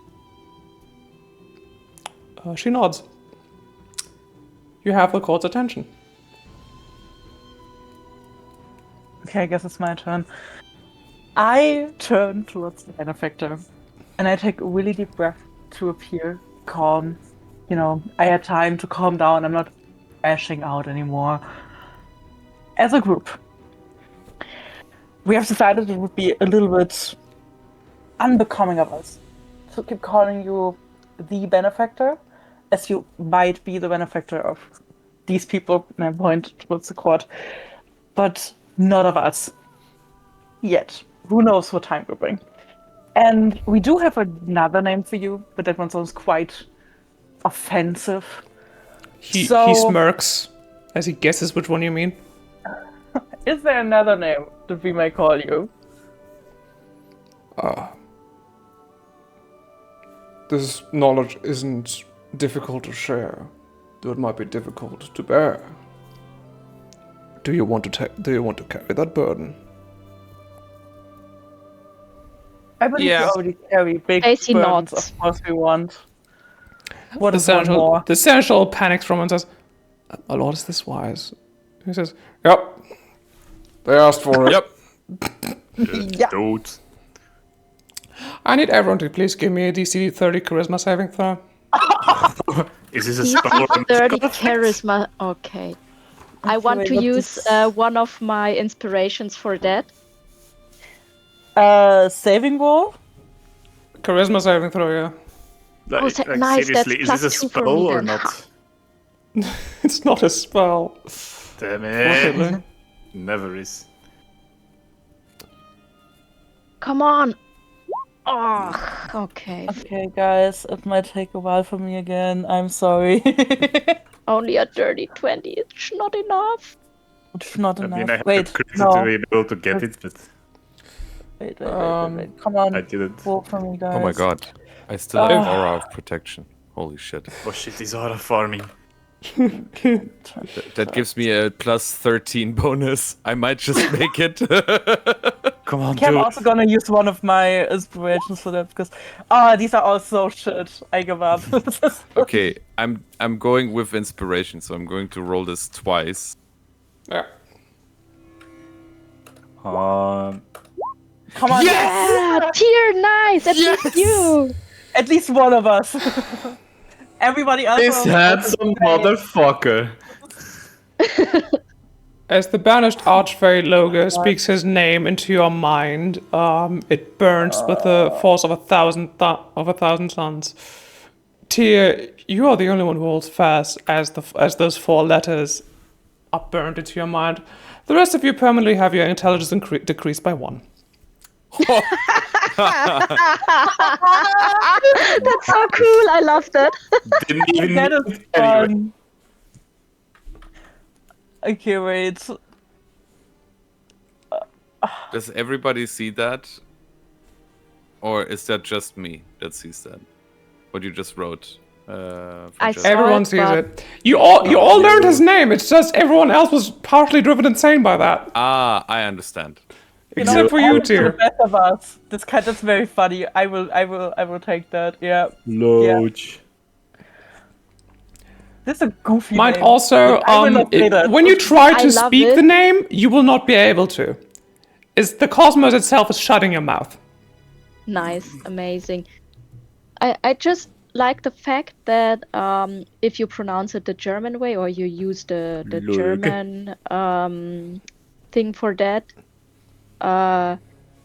it kind of ties into the chord theme.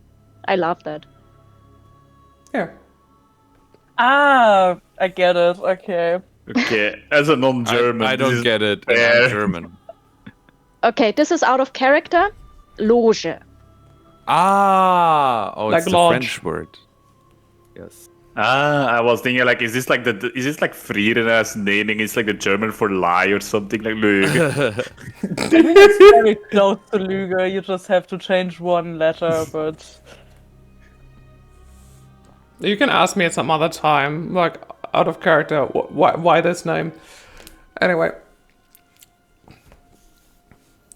I hope you're all satisfied. Tyr, you watch as the rest of your party is bleeding from their eyes and and like babbling to themselves in a manic haze. yeah. Sorry, now all of my words come in that I did before. Sucks. I love to Imagine- imagine that you're just grayed out with like a loading circle on you while the rest of them are just already reacting. Why is sorry, I won so many times because I did not notice that my internet was like gone. I'm pretty sure it's not your internet. I think it's like the D&D Beyond plugin or something. Imagine No, if my one of these my Wi-Fi roles would is have sadly really, saved really you. bad. That would have been funny as fuck. No, my Wi-Fi just cuts out randomly, and like Roll20 doesn't work at all with my Wi-Fi anymore. So, yeah. Fun. Well, that was a Let's fun experience. continue, guys. Yes, You have the please. court's the court's attention. This was very Do I satisfying. have anything else? My curiosity has been quenched. You try to say quench, but all that comes out is Beep.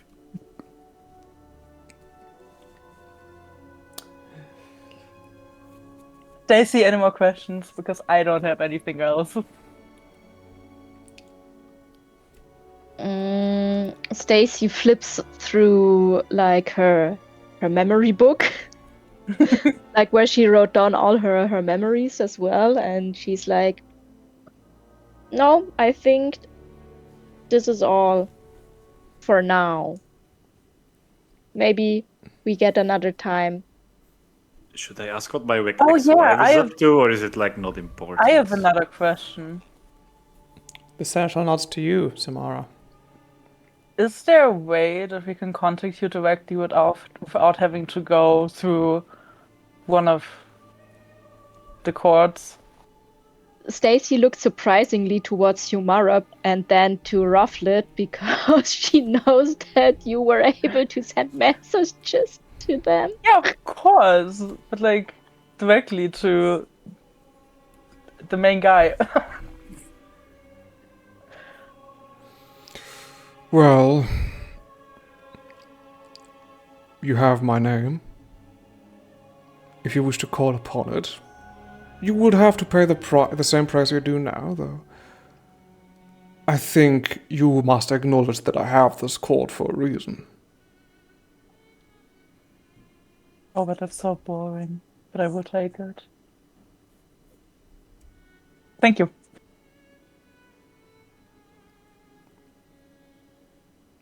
Seti, I think you had more questions? Question mark? I'm not sure if it's important to ask what my ex-wife is up to, you know. It's a bit invasive. Stacy asks shouldn't you ask? again. Just do it. Loge Yo, what my ex-wife? gestures what- over what's my to ex-wife gestures up to? over to Defontaine, and Defontaine references her Oh, her doing contracts it again. Yes. Meska of the Sanctum Ophidia has been offered no less than 8 contracts in the past 8 years. She has declined each of them. It is the understanding of our contractors that she is in service to Bechmet, the god of rights. What kind of service he demands of her is unknown to us. The Platinum Dragon is elusive to us.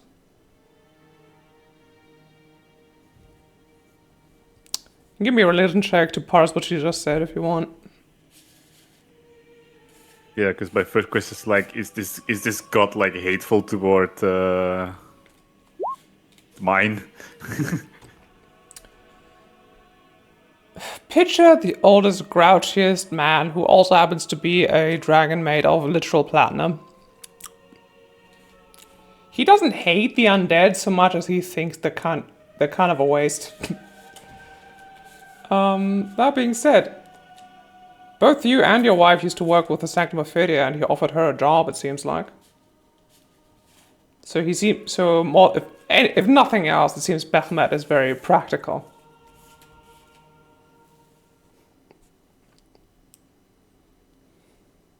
Good for her. This is going to become a problem for me later. I would assume so.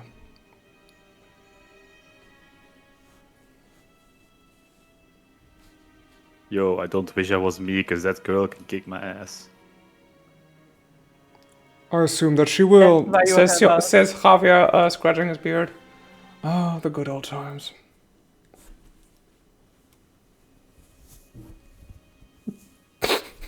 Later on, Javier is going to turn to Farah being like, Farah, I fucking miss my wife.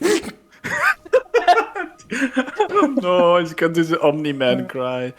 I don't want to ask about my mom, to be honest. Like, I think, I need to find that out for myself. And not As you just think give that the question, answer. Javier turns to you and looks sad. Oh, No.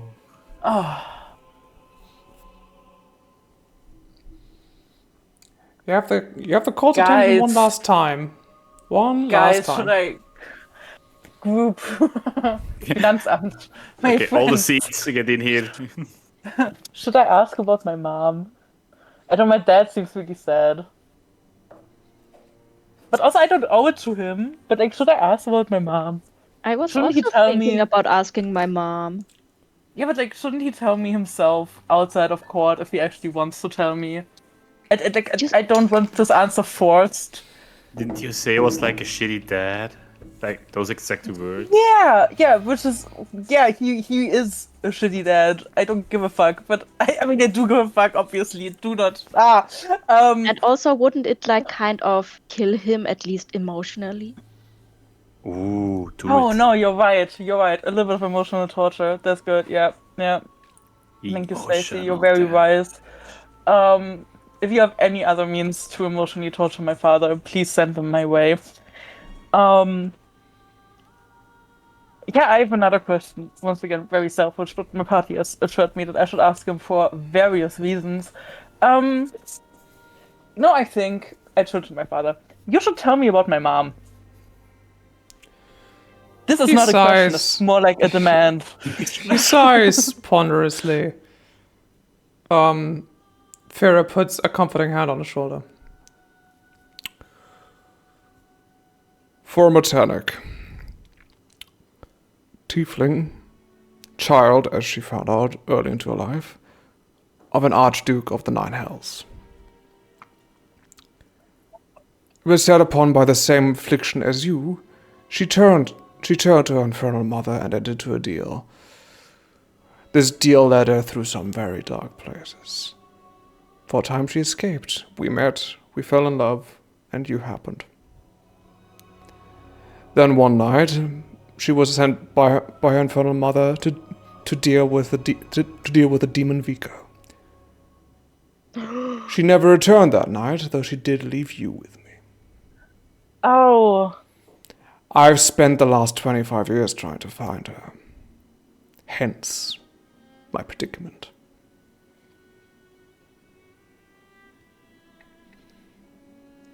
How interesting! Wow. Out of character, I have the feeling that we are now out about for Vico and we go at them with knives. Yeah. Oh, not necessarily. I mean, I will have a talk with them. There's one lead Strongly that worded. there's one lead I've been following, which coincidentally leads me into the Shadowfell. There are those that rebel against us at the court. Followers of Umbra, the goddess of darkness. It is said that they've had a new leader for some time. A woman with a heart of fire and horns upon her head. A woman with the voice of an angel and the disposition of a devil. Oh, Your mother, I presume.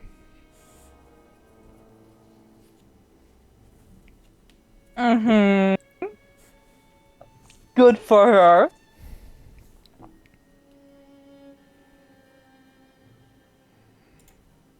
Seems the predicaments shall not stop for this family. Though perhaps some mending can still be done. If I may ask a question of the party. And Sure. I the don't court think any turns of to- us have anything against that. the court turns to all of you.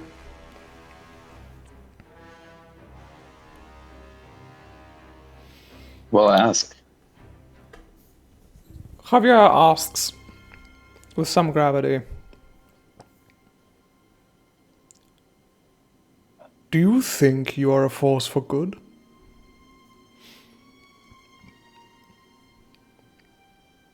Stacy No. ponders that question. Guys, let's huddle Not- together. Not order, not change, not chaos, not the upending of the way things are. Good.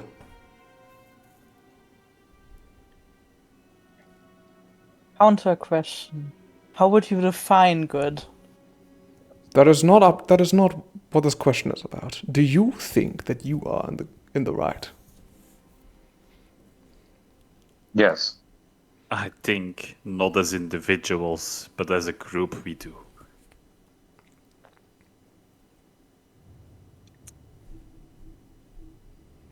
Oh, that is such a hard question. It is. And I think it's so funny that the no. guys already have their answer and we are like, fuck, I don't know. No. fiction, Out don't know. of For character, that. this is super difficult. In character, that was very easy to answer.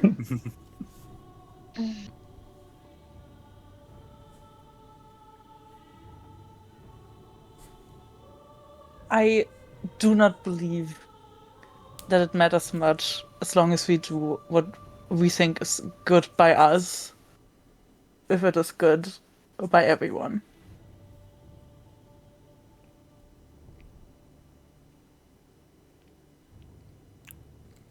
the rest in court goes silent, kind of observes all of you. Loge seems preoccupied with cleaning his mechanical nails. Rothlet looks extremely concerned, and so does D'Agostino. If none of you have anything to add, then Javier I will have give us a something rejoinder. to add. Yeah.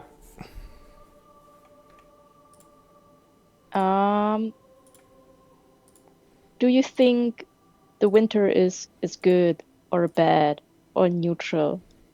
I think that's kind of the answer now because I am now the Winter of Dragon, and being the Winter of Dragon means something has to die so something else can flourish.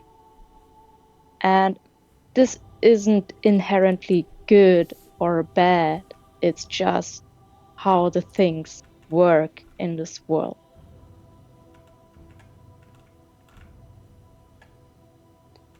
He ponders this, and then he says, Then I pray the gods will forgive you for what is to come.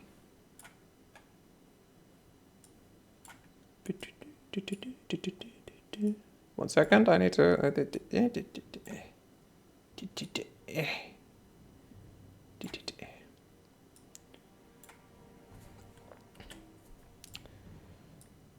As you are dismissed from court, it seems like you are waking up from a dream.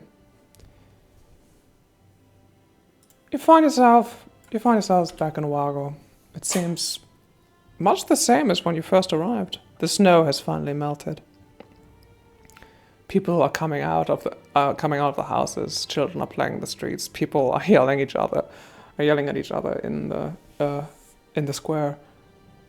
You all stand there now after some time has passed, pondering those 3 seeds in your hand. The airship, the Ludovica has just arrived, though. They've assured you that that you have some time yet to take care of any last matters before those aboard can finally depart. Then I'd like to speak with Blightwood and maybe also with Father Ash. Father Ash stands next to you, looking a lot more like Ashling than you remember before. There's something regal about him and something severe. D'Agostino seems to have truly grown into his new role. You're the only one who's still allowed to call him Blightwood, and he points this out every time you do.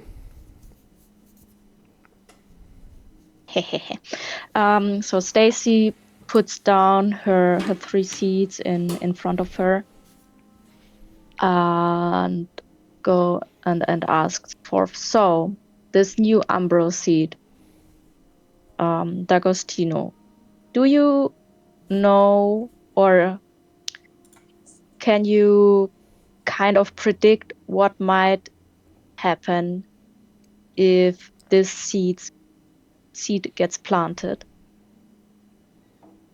Well, physically speaking, this whole place is going to be a lot more dark.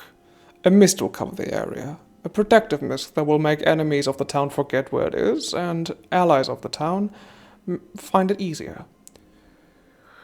It will also cause some dead things to rise from the ground, in accordance with the Shadowfell. Nothing harmful, mind. It is a kind of darkness, not a cruel one. But it will be connected to the Shadowfell more than like what the others would be. Like the Jackal seed will be more like the traditional seed for having the normal flow of life and death, and the Chaos seed would be, as it is, the Chaos seed, which was your preferred option the first time. I've had some time to think about this. You might say I've had a change of perspective. I remember my life before the circus. Pray one day I shall tell it to you. Do you have to choose? Nothing is stopping you from putting all 3 into the ground. Besides, ever since Tyr Christian and Silmara freed up the Fey Gate down in the Blighted Wood, the Shadowfell has exerted its influence. Perhaps instead of trying to fight it, you could try to live with it. Just not you. He scratches his beard. For 3 seeds, we would need a 3rd Weirdess, right? Because like for the Jackal Not seed, we necessarily. The 3 seeds would learn to grow into each other and become a single tree.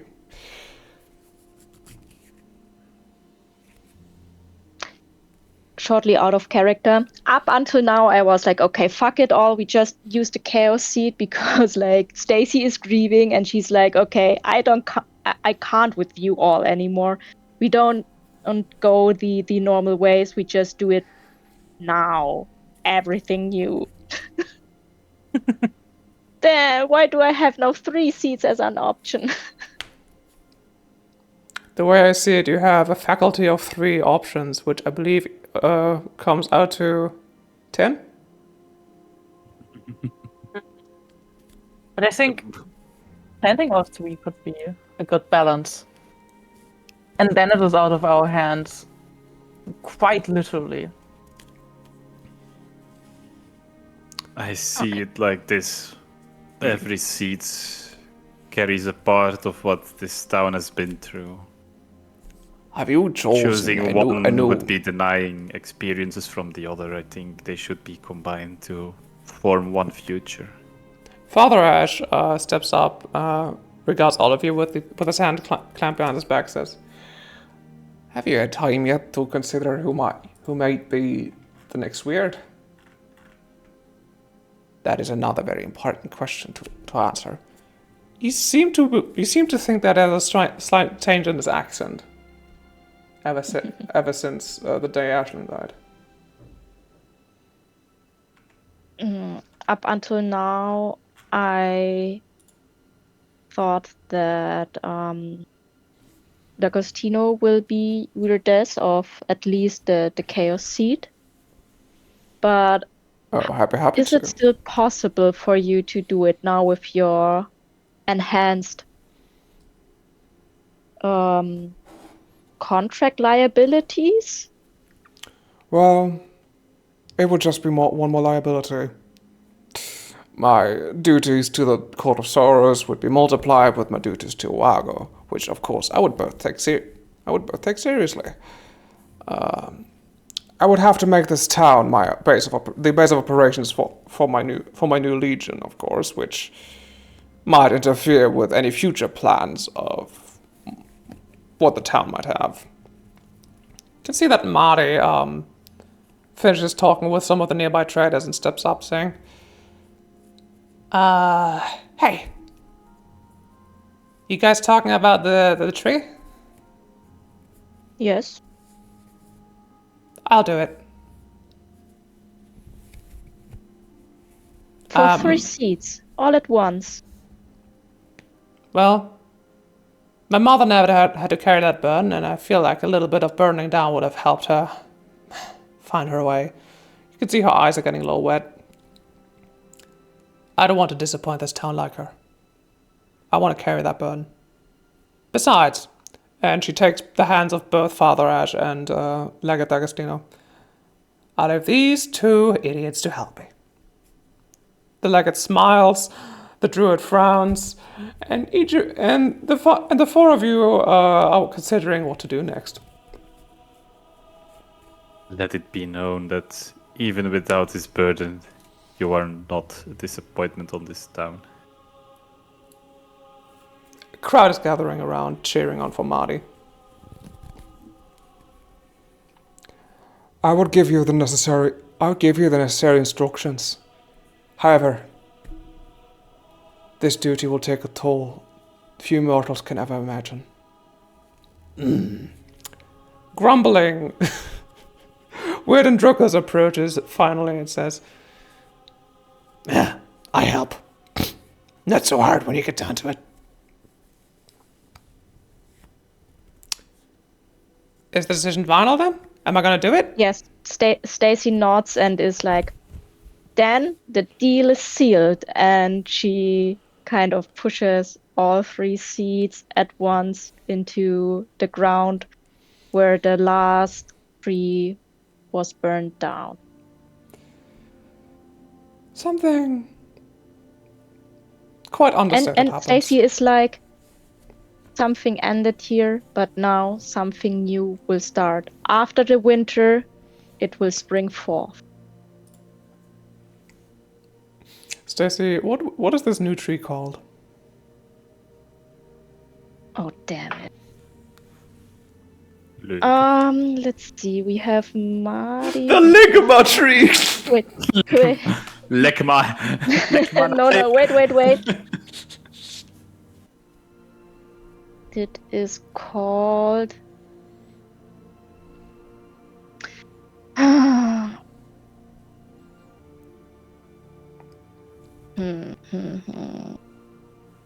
Can I have a quick break and like we switch the scenes? Sure. Can The we 4 have of a you, quick break? the This is entire a town really watches big as very slowly the 3 seeds combine into one and start growing into a tree.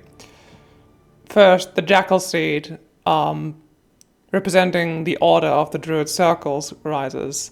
A very green sprout with thorns and things coming off of it.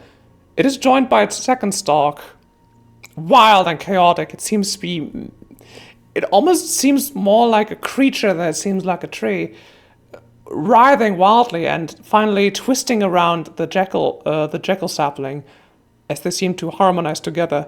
And finally, a very thin, very lithe sapling rises from the ground, emanating a gentle fog and seeming to sing to itself. The three of them grow into a great bough. Branches come off of it. Blossoms in deep blue, deep purple, pink, and some amber ones too, sprout from its branches. There's a gentle humming, more gentle than you can ever imagine. The entire town seems to change. First, it seems at peace.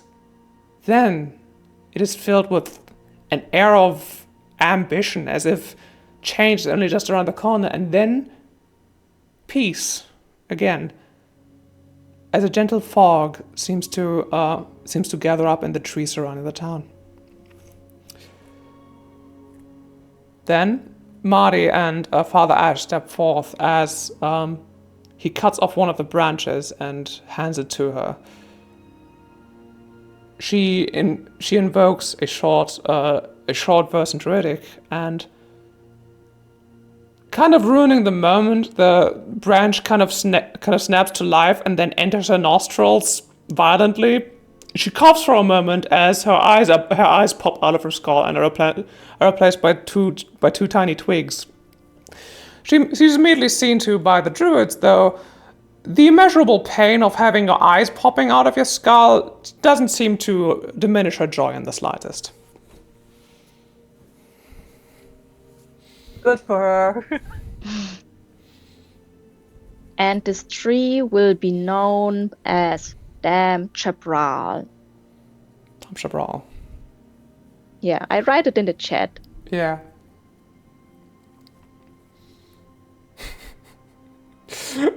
Where'd the name come from, Coolstar?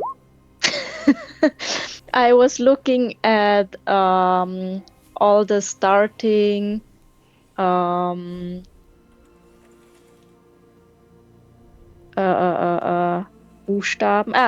letters from Mardi, Ash, D'Agostini, Druckus, and then Jackal, Chaos, and Umbral. So Dam is like from Ash, Mardi, D'Agostini, Druckus, and Chabral is like Chaos, Jackal, and Umbral and Jackal. Like that's very cool. That's very cool stuff. And the Dam Chabral tree sings its song of protection over the town of Waro. Celebrations are in order. They quickly go out of hand, though Rendari's guards are quick at hand. It seems now almost a certainty that they are going to stay in town. You see it here, with a little of a cynical eye, that they've replaced the red coats of the Royal Guard with blue coats representing Waro. Rendari is nowhere to be found, since she was the first to be called to the airship Ludovica, now parked right next to the Arianway. You are in the middle of celebrations, getting on with feeling the great relief and the joy of an evil defeated and its crisis averted. As one by one, you are called to see the royal ambassador. The four of you step in front of the Ludovica. She is much smaller than the Arianway, but much better fortified. This is a warship, if you've ever seen one here. There's a strange feeling in your stomach as you realize that up until now, there haven't really been any consequences for your defecting from the Royal Guard. Now is the moment. You will find out what exactly the prince has in store for you. Anyway, your boyfriend steps off the airship and immediately runs to you. What do you see as you see Matt again for the first time in months? What? Oh, Oh, it feels like it's been years. Do you say that in character? Yeah, actually, that's a good response. He squeaks a little bit as you as you squeeze him tight. He says, yeah, sure has, hasn't it? He looks you in the eye, and his smile is warmer than any of the days you've felt in the last 2 months. Kirsten is staying somewhere off to the side, smiling on amicably. Finally, Rendari follows shortly after him. You can see that she has rid herself of her coat as well. Oh, she She has. She puts her hands around her belt hoops and says, well. Look at you two going at it again. You must feel like a sailor coming back home, Mads. Oh, don't tell me. I think I got sick no less than 5 times. He also is not wearing his uniform. Though he's wearing some kind of uniform. There appears to be a badge on his chest showing an 8-pronged star and a hand. Mads regards all of you and says, "Oh, I'm so sorry. You must be Tyr's party, yes? I'd heard that he'd shacked up with the adventurers in the prince's service. I'm so glad to finally meet all of you." He shakes each of your hands. My name is Ricardas Madrigal. I am, as of recently, the royal ambassador. I will be working with you quite a lot. There are some announcements to make, and a lot of wine to be drunk, I'm sure, but first let me just personally thank and congratulate you for your ongoing services and for keeping my boys here safe. You've never seen a man look so sweetly at Tyr. I like shake his head like, we have heard so much about you. Each of you scowling at Tyr. It is very nice to meet you. It has been a joy to be able to shag up with Tyr. Stacy looks to Seti. Do you really mean that? You know, shagging someone is like slang for, you know? Trying to make a joke subtly. Ricardas grabs your hand even more emphatically. Stacy says, "Oh, it must be Stacy Vale of the Druids. Wonderful. You'll be delighted to hear the news that I bring." What are they? What are the news? Well, there's a couple of things. First off, yes.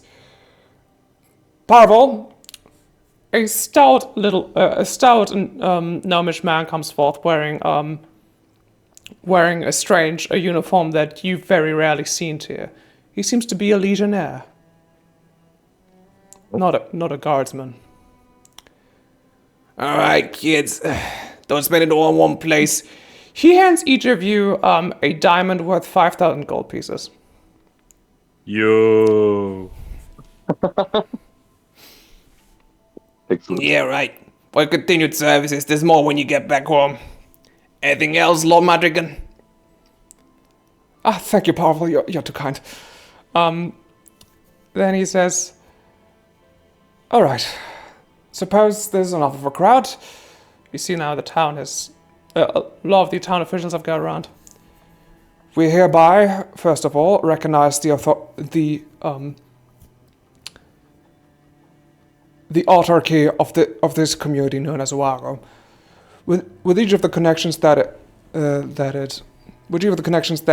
entails, your independence is as undeniable to us as your value as an ally. Therefore, we hope to be furthering our relations. Furthermore, those formerly of the Royal Guard have been left in your care as the Guard of Oaro, and you are to do with them as you please. He says all this to Marty, who's being held up by one shoulder by one of the townspeople. I believe congratulations are in order for you as well, Madame Buedes. Secondly, Madame Kinesis, please step forth. Brandari steps forth, and still in her belt hoops, and Another legionary steps forward and carries a big cloak. You are hereby dismissed from your services at the Royal Guard. You will no longer be a lieutenant.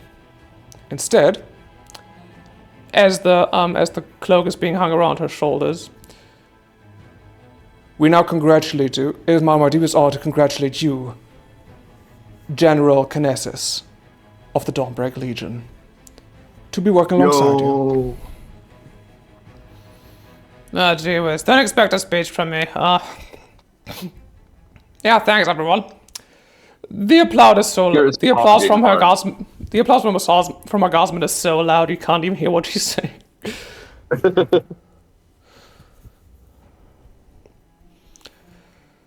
There are a few other things. We are once again thanking those in service of those independent contractors in support of Prince Philomena Solaris I. This now includes you, independent Northgate. He winks at you. You are entitled to enter the service of the prince in a more informal matter. The matter of your work is now up to you. You will be free to follow your own convictions, so long as they are in support of the good of the kingdom.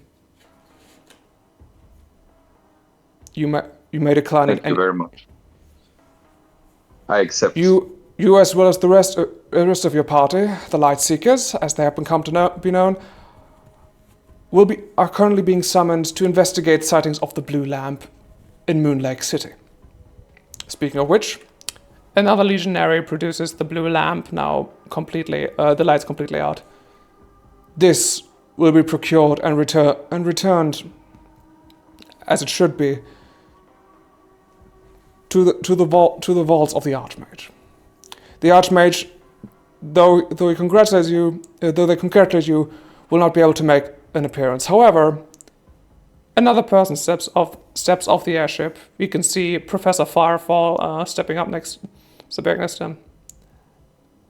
Thank you, my lord. I will be able to take care of this. It is with great shame to announce that Omni, our dear friend, has departed this world. It seems we were all blessed to be in the divine presence for a short while. Though, as we all know, no god may walk this plane. They have returned to their eternal mother up on Elysium. As for you, Lord Farwarin, a legionary walks up to you, Xiomara, and hands you a heavy device. Lord Homau extends their regards, as well as this gift of confidence. Please add to your inventory a spell sling blunderbuss. Stab block to follow. Yeah. You look at it. It looks kind of like a crossbow, only it's just a barrel. There's a chamber near the grip. There's a chamber at the end of the barrel with a crystal inside of it, and as you feel it, it seems to react to your internal arcane potential. What this is essentially, you're giving you a shotgun, buddy.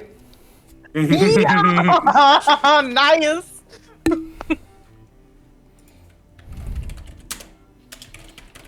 Oh, this is amazing. This is the best and the worst day of my life.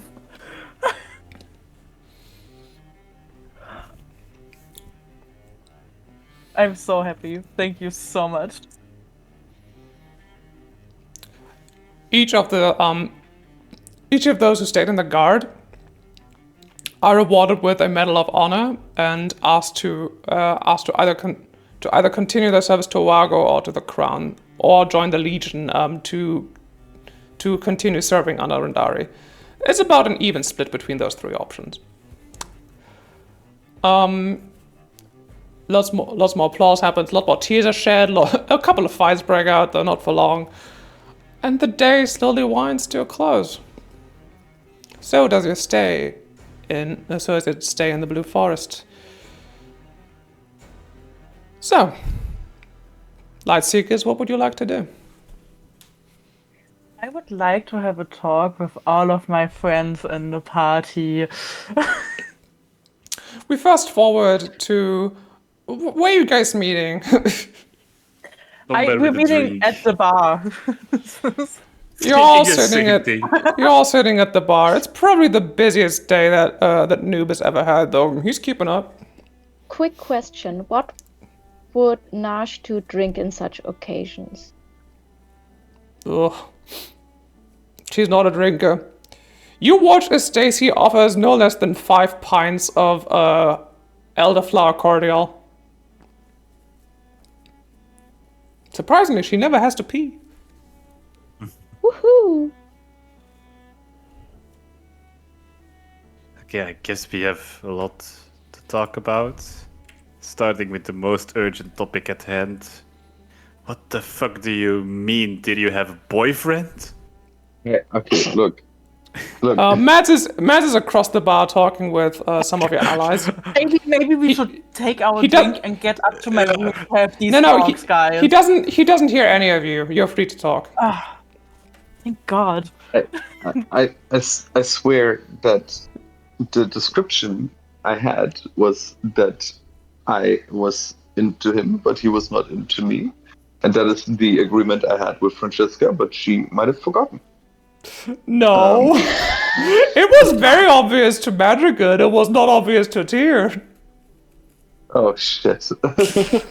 Well, so Tyr did not know that there was something going on, which is why Birdman happened.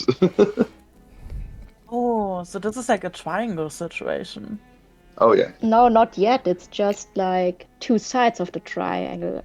Only It's if more of a if love Max angle. would- Yeah. Maybe it will You be watch a Nubla quarter walk up So we have with to you watch, make.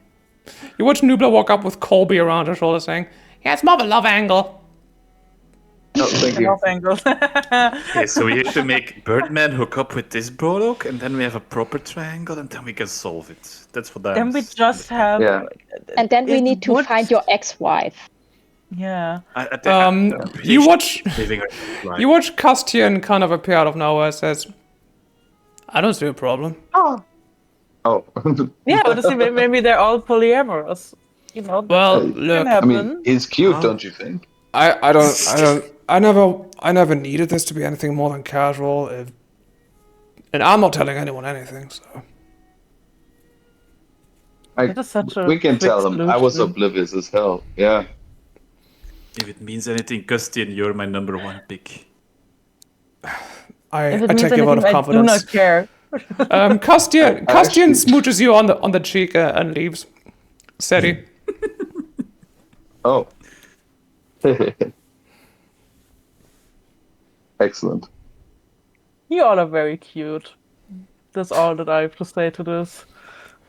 Lefavre comes up with 2 pints of ale in each hand, with a pint of ale in each hand. Says, "Whoa, Seti, you cheating on me?" Oh no, this is the moment I start fumbling her. Then she Oh. gives you a smooch on the other cheek. Oh wow. I have a question for everybody. So, out of it. Well, I have a plan. And I need to know if it will involve all of you. Do we, or if we might part ways at this point. And I'll meet Okay, you at I'm- some other time. but I'm but gonna guys, be honest, once I'm not again, killing one of your boyfriends. But once I again, can ask do we- Fav, but I'm not doing it myself. once again, guys, it is incredibly loud at this bar. I can barely hear any of you. It is full to the brim in this room. Do we just want to go up to our rooms and talk with a little bit more silence? Because the shit that I have to tell you, guys, I cannot do it here. Stacy Okay, takes her I drink and guess. stands up. The so- four of you find yourselves in Siamara's room.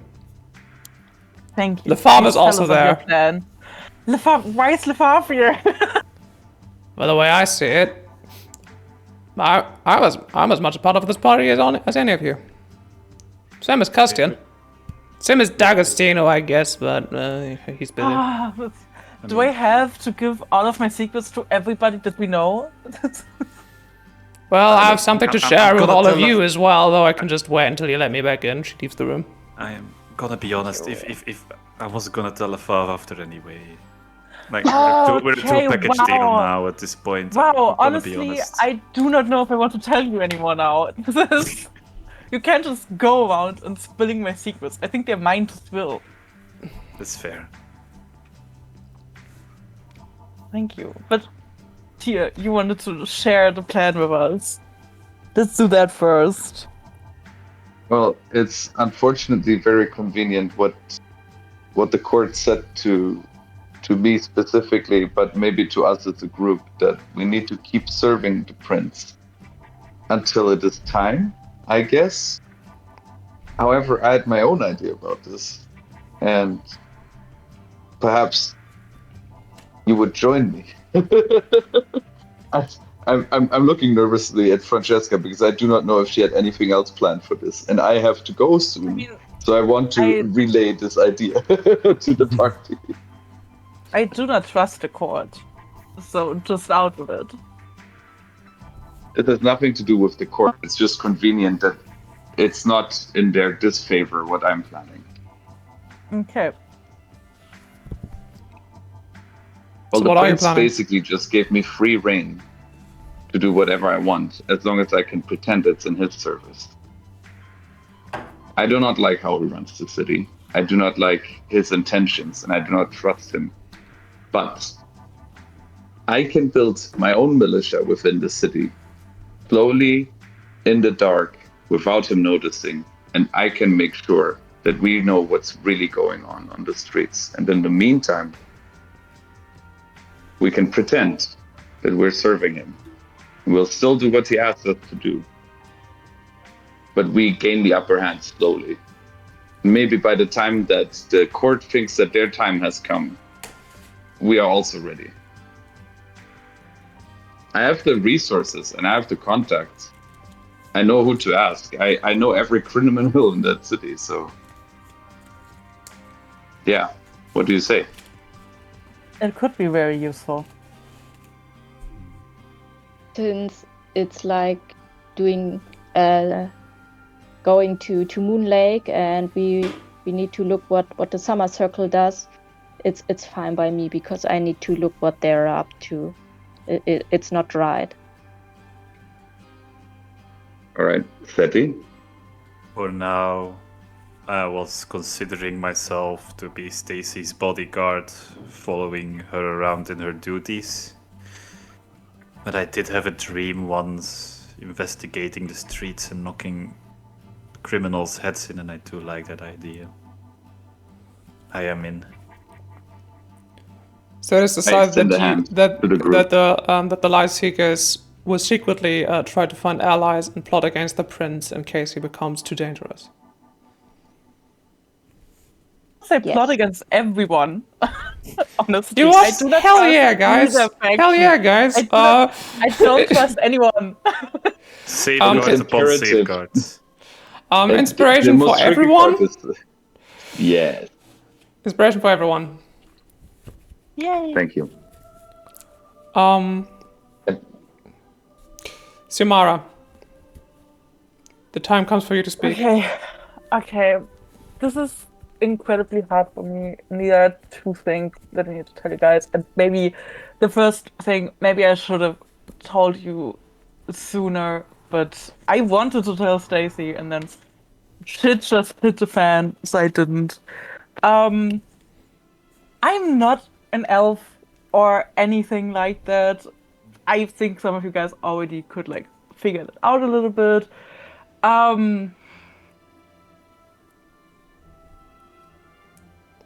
Do you take off your ring?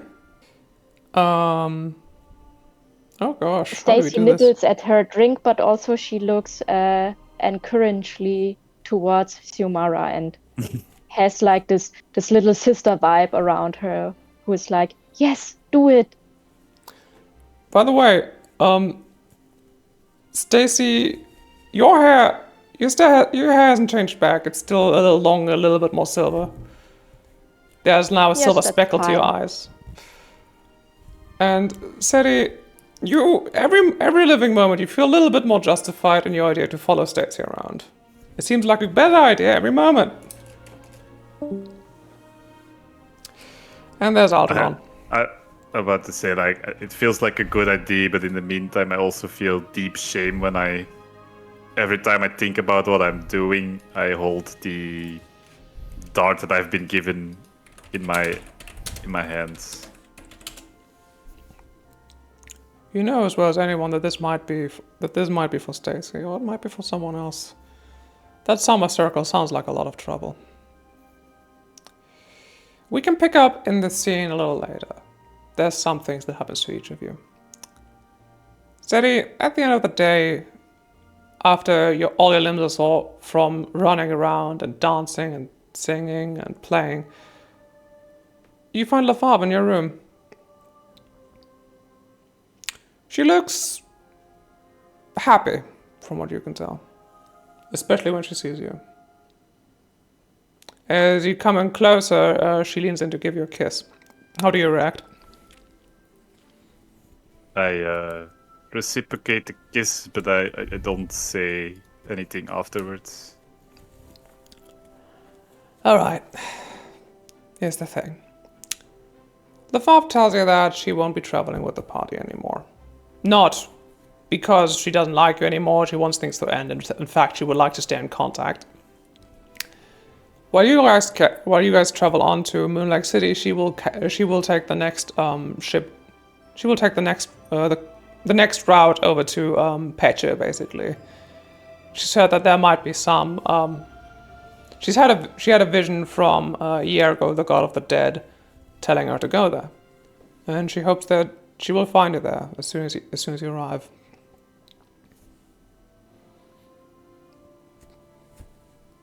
I will do my best, but I think you've seen what my life is like at the moment, and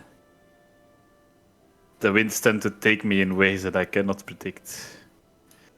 I would not be angry at all if you were to see us as a temporary thing and move on. I would hope that it is not, but I would not be mad at all. Her one eye gets wet a little bit, and she gives you a hug. And it seems that she understands the same, though she promises to wait for you nonetheless. Then we fade to black, but we go back in time now to Xiomara being in the room with you guys. Wait, can you hear me? Yes. Yeah, Yes. it's robots, Oh, Xiomara. thank you so much. This is so embarrassing, guys. I hate my Wi-Fi. Please don't be hard on yourself. Well, Boomers be like, I I'm hate not on my my Wi-Fi. Wi-Fi. Zoomers be like, I hate my Wi-Fi. I hate my Wi-Fi. So Okay. please tell No. tell the party how you have a terminal condition. And I wanted to tell you about me being a fiend too. So yeah, I wanted to kill Stacy before, but then stuff happened, so I told Omni instead. And I'm very surprised that I'm still alive, to be honest. Yeah, don't be alarmed. And I take off my ring of Mangler disguise. You watch a slight change happen to Xiomara. There is a pair of beautiful straight horns cresting their forehead. Their eyes are deep black, their fangs are long and sharp, and their skin is a pleasant, palish, purplish tone. A picture book tiefling, though with all the regality of Xiomara. And what about her wings? I forgot about the wings. There also happens to be a giant pair of cicada wings sprouting from their back. I think, like, usually this is more contained. Like, I grew in horns when we first met and everything, so this is very surprising to myself. I think I might actually turn into a fiend. Because, like, I knew I was half-tiefling, I'm not stupid. There's a trickle This of is- blood this is coming new. from Xiomara's nose as they tell you this.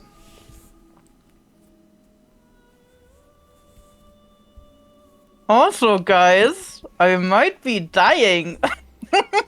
Would And I Coming just learned it's genetic. which You listen as not- Tira laughs nervously. You're taking this in very Yeah. great humor. Yeah, well, I mean, you know, I have three options. Either I lose my magic permanently, which obviously, at this moment, I can't. I can't do that. Like, this is all I have. I could I could make a deal with people, but then I kind of lose my freedom, or I just Like your old man fully did. turn into a fiend. Yeah, I do Oh. not want to become like him. I'm not a coward. Yeah, right. Not a coward. Well, it seems pretty obvious to Say that in me. that tone.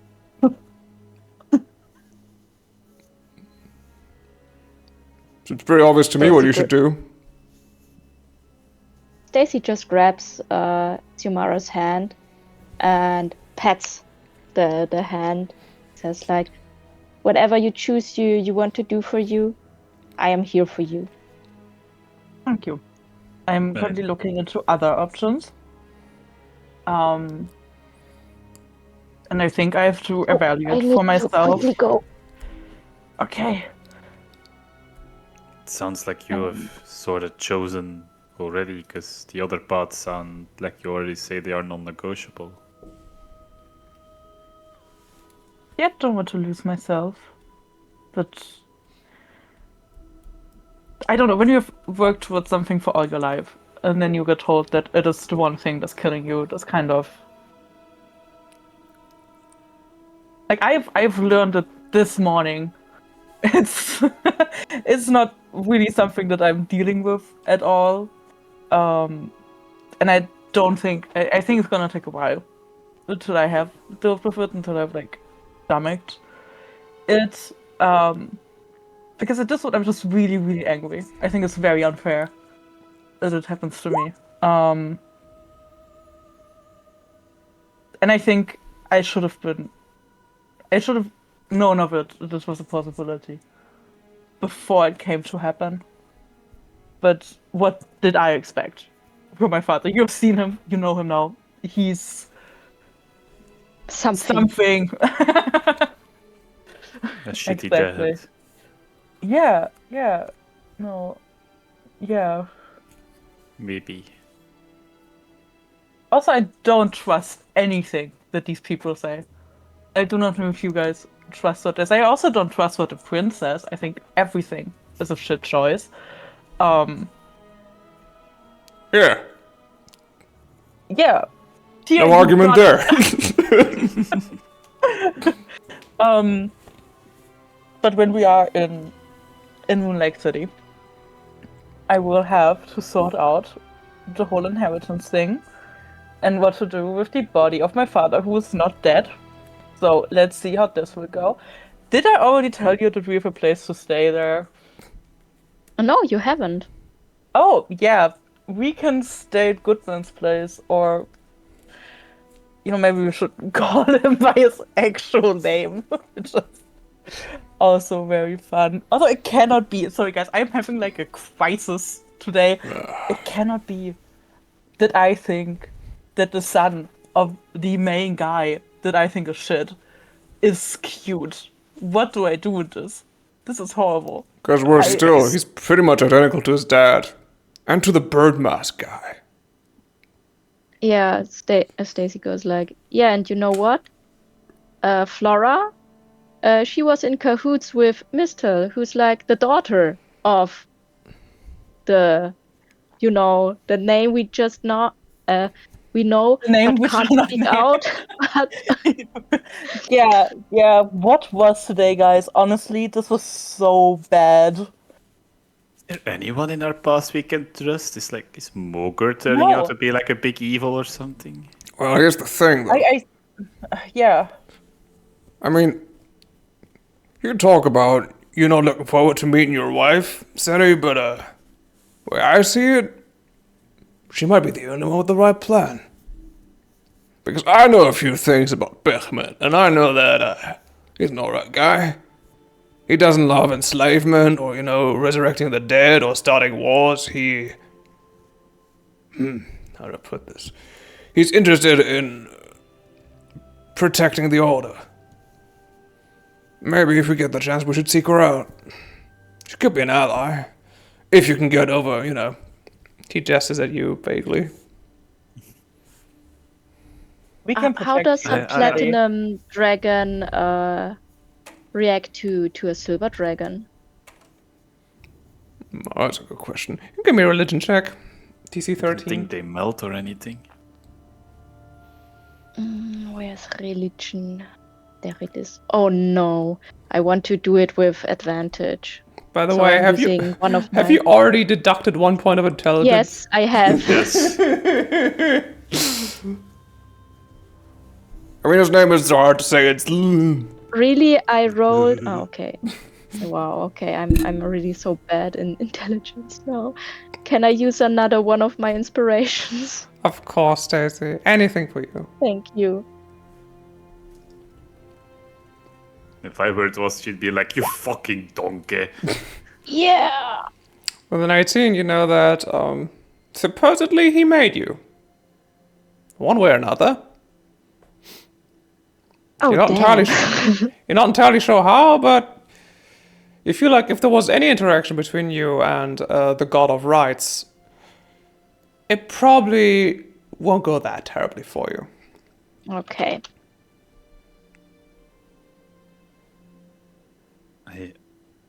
If I may, I'm not quite sure, since we're sharing secrets, if I properly told everyone, like, why I thought my wife was dead and where I got my burn scars. I think I did. I mean, she faked her death. She wanted to get away from me, and I know that it is because I was a literal hot and a figuratively hothead. And I was making a lot of mistakes all the time. I think that the part that worries me the most about seeking Mesk out is that it's gonna turn out that I'm on the wrong side of things again. I keep making mistakes. Tyr puts a hand on your shoulder. It feels supportive. Feels like a friend. He also looks a little judgy, but that's just his face. Zeri, you're an idiot. And I love you. Platonically. We will make Maybe decisions not, we together. don't know now. at this point. And if you think that you're on the wrong side, I think that means we're the bad guys, I'm afraid, because you honestly want the best of us. And listen, Sigmar's got a sharp tongue. I'm sure they can work something out with your ex, so long as they don't, Probably. And he wiggles his eyebrows at you, Sigmar. I will have you know, okay, I didn't sleep with anyone of the people that we have talked to yet, okay? He says under his breath, "Scary true." What do you mean you haven't slept with Goodman yet? It's an ongoing project, but I'm not that easy. Not like other we are people in this group. At least bash him before you bash his skull in. I don't. Is there anything else you would like to talk about in this scene? Otherwise, I would think we move on. Any topics Anybody left else unsaid? have any secrets they would like to share or feelings on the matter? Guys, I think we Man, should does find it my suck mom. that my dad died like a very bland death? What the hell? Well, I mean, hey, at least you didn't think your dad was dead, and then you find him again, alive. I think it's beautiful but that you're you not. get caught. I think it's beautiful that you're not defined by your parents personally. I mean, I still don't know about my mother, Yeah. but at least I'm not defined by my dad. You know, that's better than many of us can say. I should probably write down those names as well. That he Also, I was never think- heard of again. I think we should find my mom. If she's the leader of a rebellion in the Shadowfell, I think that could be quite useful. No, she's the leader or like the new chef in the abyss, right? The idea that you I get heard is that rebels following Umbra. there's some schism going on in the Shadowfell, which is why the Court of Sorrows has an army to begin with, and part of the rebelling creatures in the Shadowfell is Formatanic. I should probably write that down too. Where is it? But yeah, she's not abyssal. Vico is abyssal. They're very definitely abyssal. Yeah, we also have to talk to them. Well, I have to talk to them. I think I have a lot to talk about. Okay, then I need to rewrite my notes because I was like, Theo's mother is the child of an Archduke of Hell. Theo's mother met Vico, and probably Theo's mother is the new chef of the Abyss. Oh.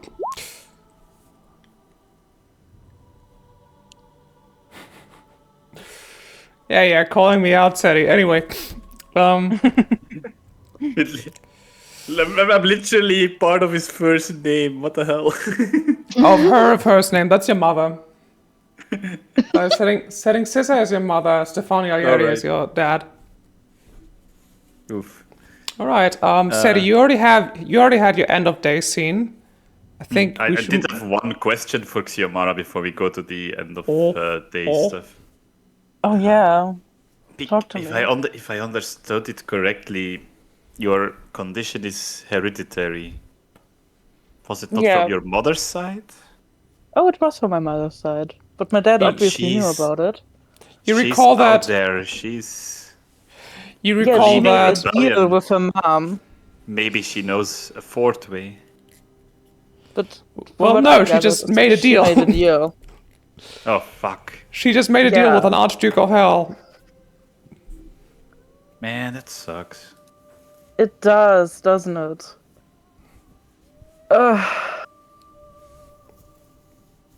But I think talking to her would be good.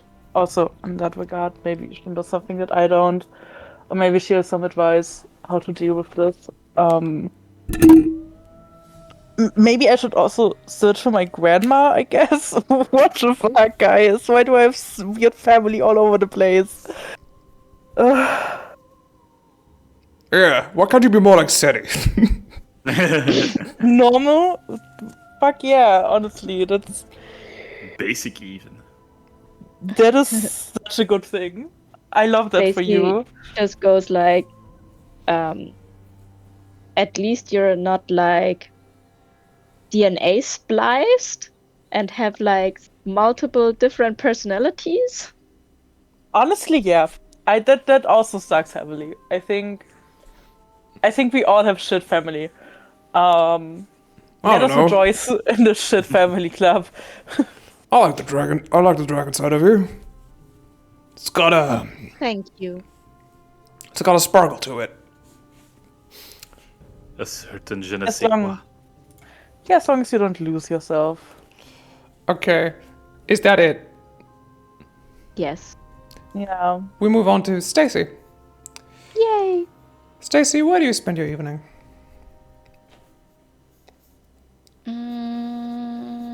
Where do I spend my evening? Unless you just want to say, "Oh, I'm just going to bed."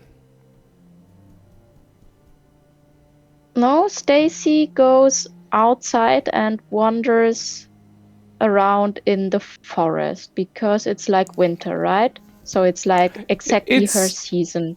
It appears to be late winter, if not early spring. Good. Yeah, she's wandering outside in the forest, Peligro on her shoulder. A man appears in your way. By his horns and his statue, you immediately recognize Father Ash. Well then, look at you. You carry yourself just like her. I didn't know it, of course, back then, but suppose all the dragons know each other. He joins in with you and walks with you. No pressure, but you've got some pretty big boots to fill. Nashtu is kind of a legend.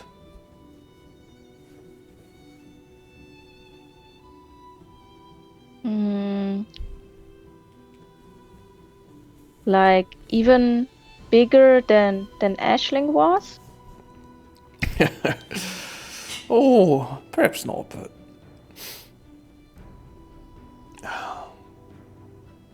There's a tear running down his face. she's very proud of you.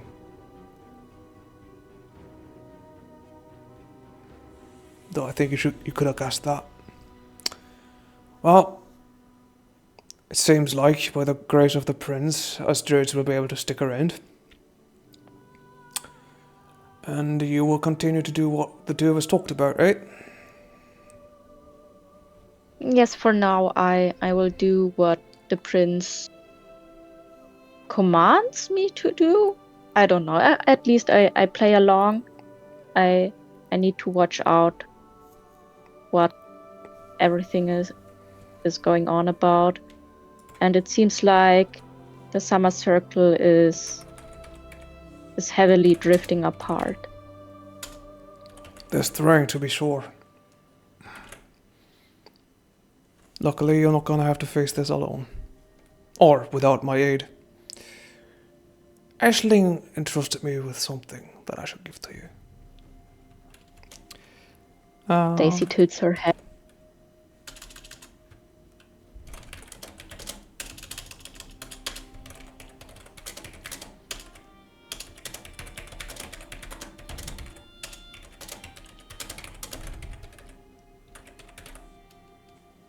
He touches a gentle hand to your forehead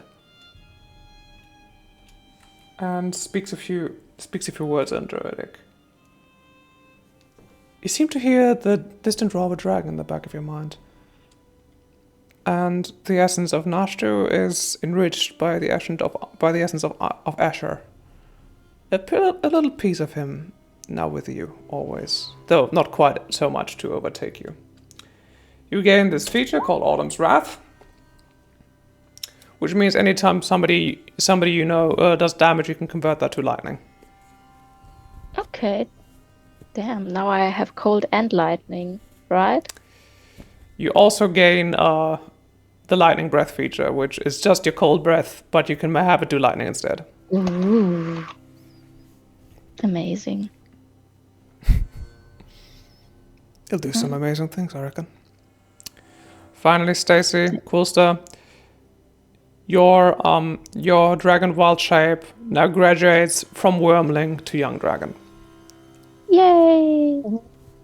Nah. Yippee! Very nice. That's really cool. So, and Stacy goes on and says, like, I know that she is proud of me. I grew out of distrusting male figures, and so I'm really happy that you are still around me. And she hugs Father Ash. He tears up a little bit as he says, It breaks my heart, you know. and you look up at him to wonder, to ask why he's saying that. He looks extremely grim, and he says, There's no happy ending for us druids. There's only a moment of respite. We were nearly wiped out these past 2 months. The Winter Circle, though now granted sovereignty by the prince, they won't last. The Spring Circle, we haven't had anything from it all. I'm not saying it's up to you to fix it, but it is a problem that you will have to struggle with. I'm sorry. It breaks my heart that you're just so young. he looks tired. But that's just the old dragon speaking. Maybe not everything will be well, but you will be able to manage it. He pats your shoulders. Won't you? Stacy thinks for a hot second and goes like, I think with the right family backing, and she is thinking of Saseti, Tiras, Yumara, and the extended family as well, like Lefave and what's Birdman's name again? Christian. Christian. Christian. Yeah. And yeah. And then of course Father Ash. And yeah. This form might be young, but also I have a bounty of thoughts and prayers with me. Then my brain is draining now. And Well, I hope the right God hears them. yeah. Speaking of gods, the one who is connected with the owls, is he? Are they a good fit for us druids? Well, as you might know, we are associated with Sylvana, the goddess of the forests. She is the offspring of Umbra, goddess of darkness. Perhaps there is no safety in the forest sometimes without being able to find its shadows, but I trust no god beyond your own, above your own reason, Stacy. And you have a great deal of it. I don't fear Umbra, if that's what you're asking. I fear her much less than Ilmar.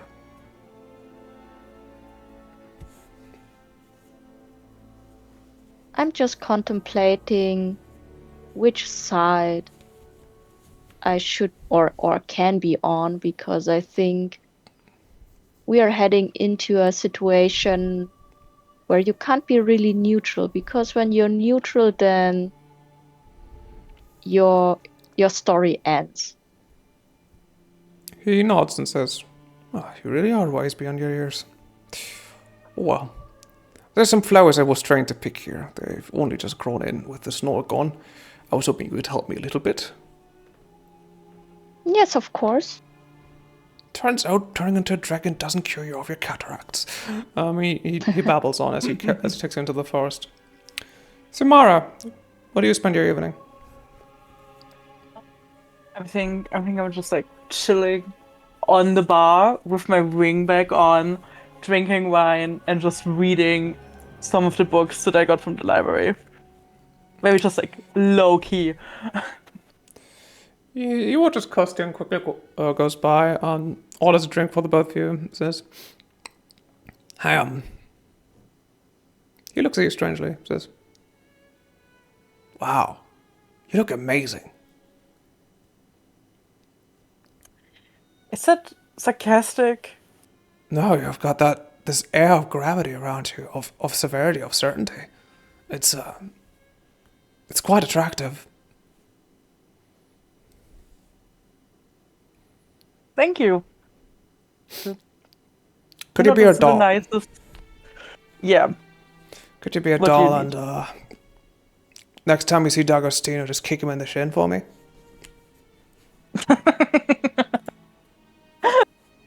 I will. He blows you a kiss and says, "Oh, and if anyone asks, I'm hunting bastards. I'll find you when I have to, but I think I need to be alone for a bit." Very understandable. I wish you the best of luck. He smiles and he disappears, as he often does, perhaps for the last time. Someone else sits down next to you. They have an air. It seems like the world around you is slowing to a crawl. And suddenly you hear distant screams. It is as though winter has come back in full force, with a vengeance. And when they open their mouth, you only hear the voice in your head. I see. I imagine you have some more questions.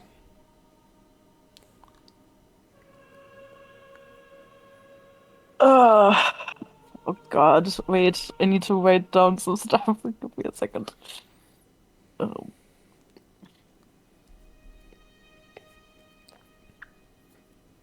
About a dozen eyes turn to you, though the two in Vikara's head just kind of look at nothing in particular. I do love this town. It's very quaint. I'm glad you were able to preserve it. How long? That's yet to be determined.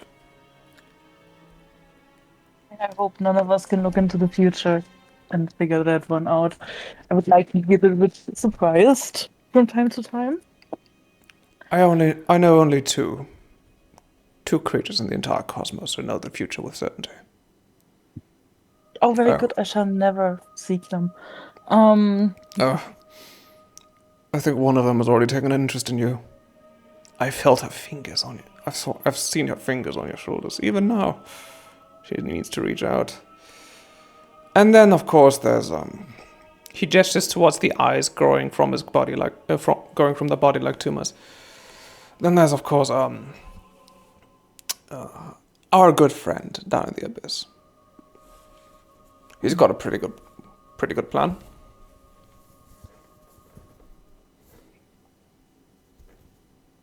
But you are very right. I do have some questions for you. They sit wrapped and look at you with a smile. Yes, of course, that is my job. I am your professor after all, aren't I? Yeah, you are. That's very fair.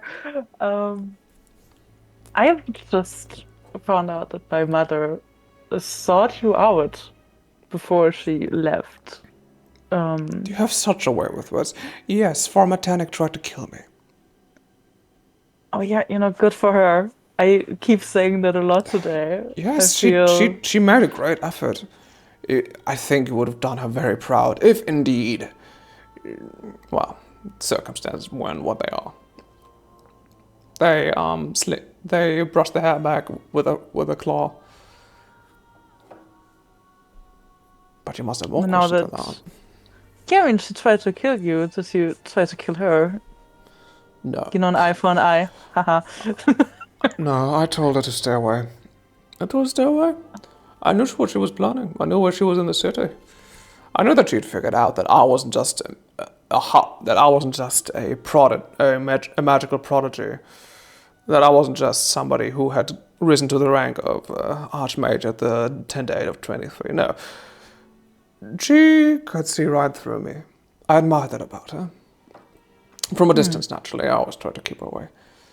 We came to blows, metaphorically speaking, only once or twice. She demanded that I simply give up myself. This one time, she demanded I support her in getting out of her deal, and I told her that not even I would be foolish enough to mess with a curse laid upon her by Asmodeus herself. They smile wildly. Didn't see that one coming, did you? I don't see a lot of things coming, I'm afraid. Perhaps I Hindsight should is not my introduce you specialty. to our mutual friend then. Maybe, but not today, or the next week, or the next month. Yes, you've got a I'm big even a flight little ahead of you, don't scared. you? They say with good weather, the flight from Wargo to Moon Lake takes about 3 months. Yeah, I think that's enough time for me to ponder a lot of things. Yes. But I think at some point it would be good to speak to Asmodeus and to speak to my mother, even though I'm not looking forward to it. Well, the Halls of Nessus might be easily found if indeed Queen Asmodeus means to make a deal with you. However, the Wastelands and the Shadowfell, not so much. Maybe my mother just needs to come to me then. They're rubbing their hands together. Oh, I like the sound of that. How do you mean to accomplish it? I do not know yet, but I will figure something out. That's Please, why by I'm all good at means. research. If I can provide you with any resources at all, I am, as always, at your disposal. I would simply love to see you succeed in your endeavors. I do not know if that is a good thing coming from you, but I am nonetheless quite honored. But One mandible washes the other. Yeah. Something chitters on their back. You have a feeling like there might be more eyes back there. Another question. It's nothing to do with my own personal troubles at the moment. How does the university fare? I've been Come gone again? for so long. I'm quite curious. How does the university fare? How is it over there? The changes brought about by our young prince are quite promising. It looks like we have been giving more resources to study at than we ever had before. I've been able to hire more security. I've been able to rebuild the vault golem with a little bit more security, just in case there are any more incidents or accidents. What else? Oh yes. Professor Combula has recently become pregnant. I'm currently trying to find a temporary replacement for her. Oh, Yes, that I is know. so. Oh, that is so nice. Honestly, Yes, I I hope. cannot I hope wait. she. Yeah, no, a little bit of fresh blood, so to speak. Well, I And haven't it is good. Well, good thing you point that out because I haven't considered sacrificing the baby yet. Now that you say it, that does seem like a very good idea. Just I imagine the did kind of not mean it intelligence. in that way. Oh. I They apologize. pretend to be bashful for a second. Oh my, I misread the room entirely. Silly me. I mean, you do what you have to do. You know, I'm not going to stop you in that regard. I do not know the child, so I do not care much for its well-being. Um, They look a little disappointed as you say that. But here, I thought you were a hero. I never claimed to be one. Other people keep saying that about me, but I beg to differ. Um, You didn't seem to differ when your dad asked you. I mean, I said that I think doing what we think is well and is good is more important than doing what other people deem is good. I don't think that it must have not to do with being a hero. They massaged the temple, saying, "I should have you write an essay about the ethics of sacrificing babies. I think that should be a good punishment for you."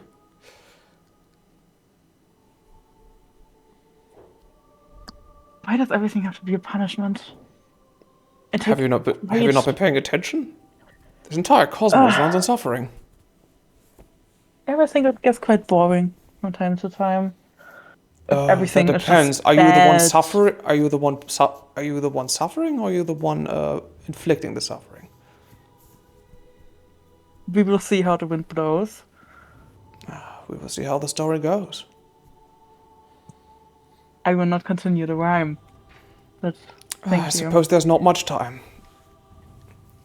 Now out with your third question. Do I have a third question? Yeah, you did. You were going to ask me what what my end goal is with all this. Sure. What do you get out of this? They smile. And then the smiling fades. Justice. I want justice. For a time longer than you can possibly imagine, I've been fighting a war against Asmodeus and her vile sisters. It has been a difficult fight. I have allied myself with creatures whose name shall not even be spoken in the darkest of times. Our mutual friend, chief among them. I have sacrificed my body and turned myself into a lich. I've turned myself into a demon. I've turned myself into a traitor of my erstwhile convictions, all in the hope that one day I can step into hell not as a petitioner, but as a conqueror. And suppose you are the first trial in that. Are you really bound by your infernal blood? Or can you perhaps fulfill a more apt destiny for one of your abilities? Can you perhaps succeed where I will fail?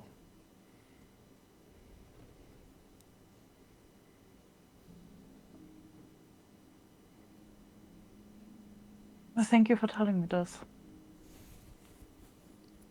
I was going to reveal it in a dramatic monologue in about 5 months anyway. Yet, Still, here you are, front seats, a premiere, a preview, if you will, of my vile can- plans. but you know, I can keep quiet about it, and you can have your big moments in a few months. Oh, If you that is wish. that is quite unnecessary, though. I do appreciate the gesture. Oh, there's one more thing. The big gun on your back. It didn't come, you know. I mean, it is a gift, yes, but it does come with a certain bit of expectation. Okay. There, I do like the it came gun. with four. It came with 4 special loads that I attached in a satchel. There's one for each of you. There's one filled with the sheer essence of oblivion that shall both remove your taint and then also your soul from very existence. Plan X, if you will, in case nothing pans out and you just want to, you know, punch your ticket, as it were. There's Quite a a desperate special. measure. There's a special dragon killing round, meant for your adorable little druid friend. I pray it doesn't have to come to this because I'm quite fond of Stacy, though. Well, you never know. Finally, there's a special soulless destroying round. If Sadie ever becomes uppity, if perhaps the corruption overtakes him, I trust he will take him out immediately. Finally, a round that doesn't attack the tissue at all. It only turns any suit of armor into an eternal prison. In case Tyr ever, you know, becomes a little too bothersome, maybe his charm wears off, I don't know, it's up to you. I trust that you will take care of that too.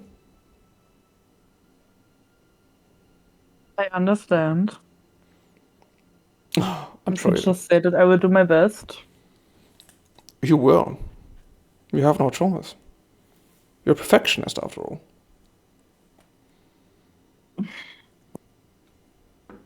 You know, despite everything, I quite like you.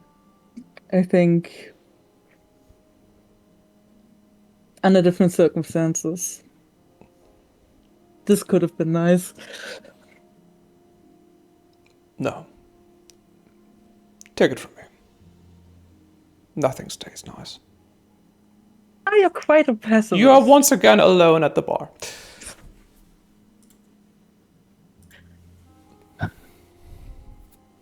Time resumes at a normal pace. You feel a little colder, though your victory of today is only slightly diminished. As you finally take your final rest, Yanuago. In the early hours of the morning, you're each introduced to a room upon the Ludovico. It has their own crew. It has her own crew with their own stories to tell, all looking on in awe as they see you. It seems the respect you command is well earned. You depart on the Ludovica, just the 4 of you. Custian stayed behind. Custian still away in the dead of night. Lefavre took the first boat out some hours before you did. D'Agostino stayed behind to oversee the construction, the reconstruction of the Black Circus into the Black Legion. The druids are returning to the circle as you fly north and east. You don't know what's about to come. Not, you're not quite sure anyway. You imagine it is going to ask a lot of you. It's going to try your convictions, your principles, your bodies. You imagine there's going to be a lot of flirting, fighting, and fumbling going on. As there always is. We are sure, though, that whatever you face, it all comes back down to that damn blue lamp. End of the act.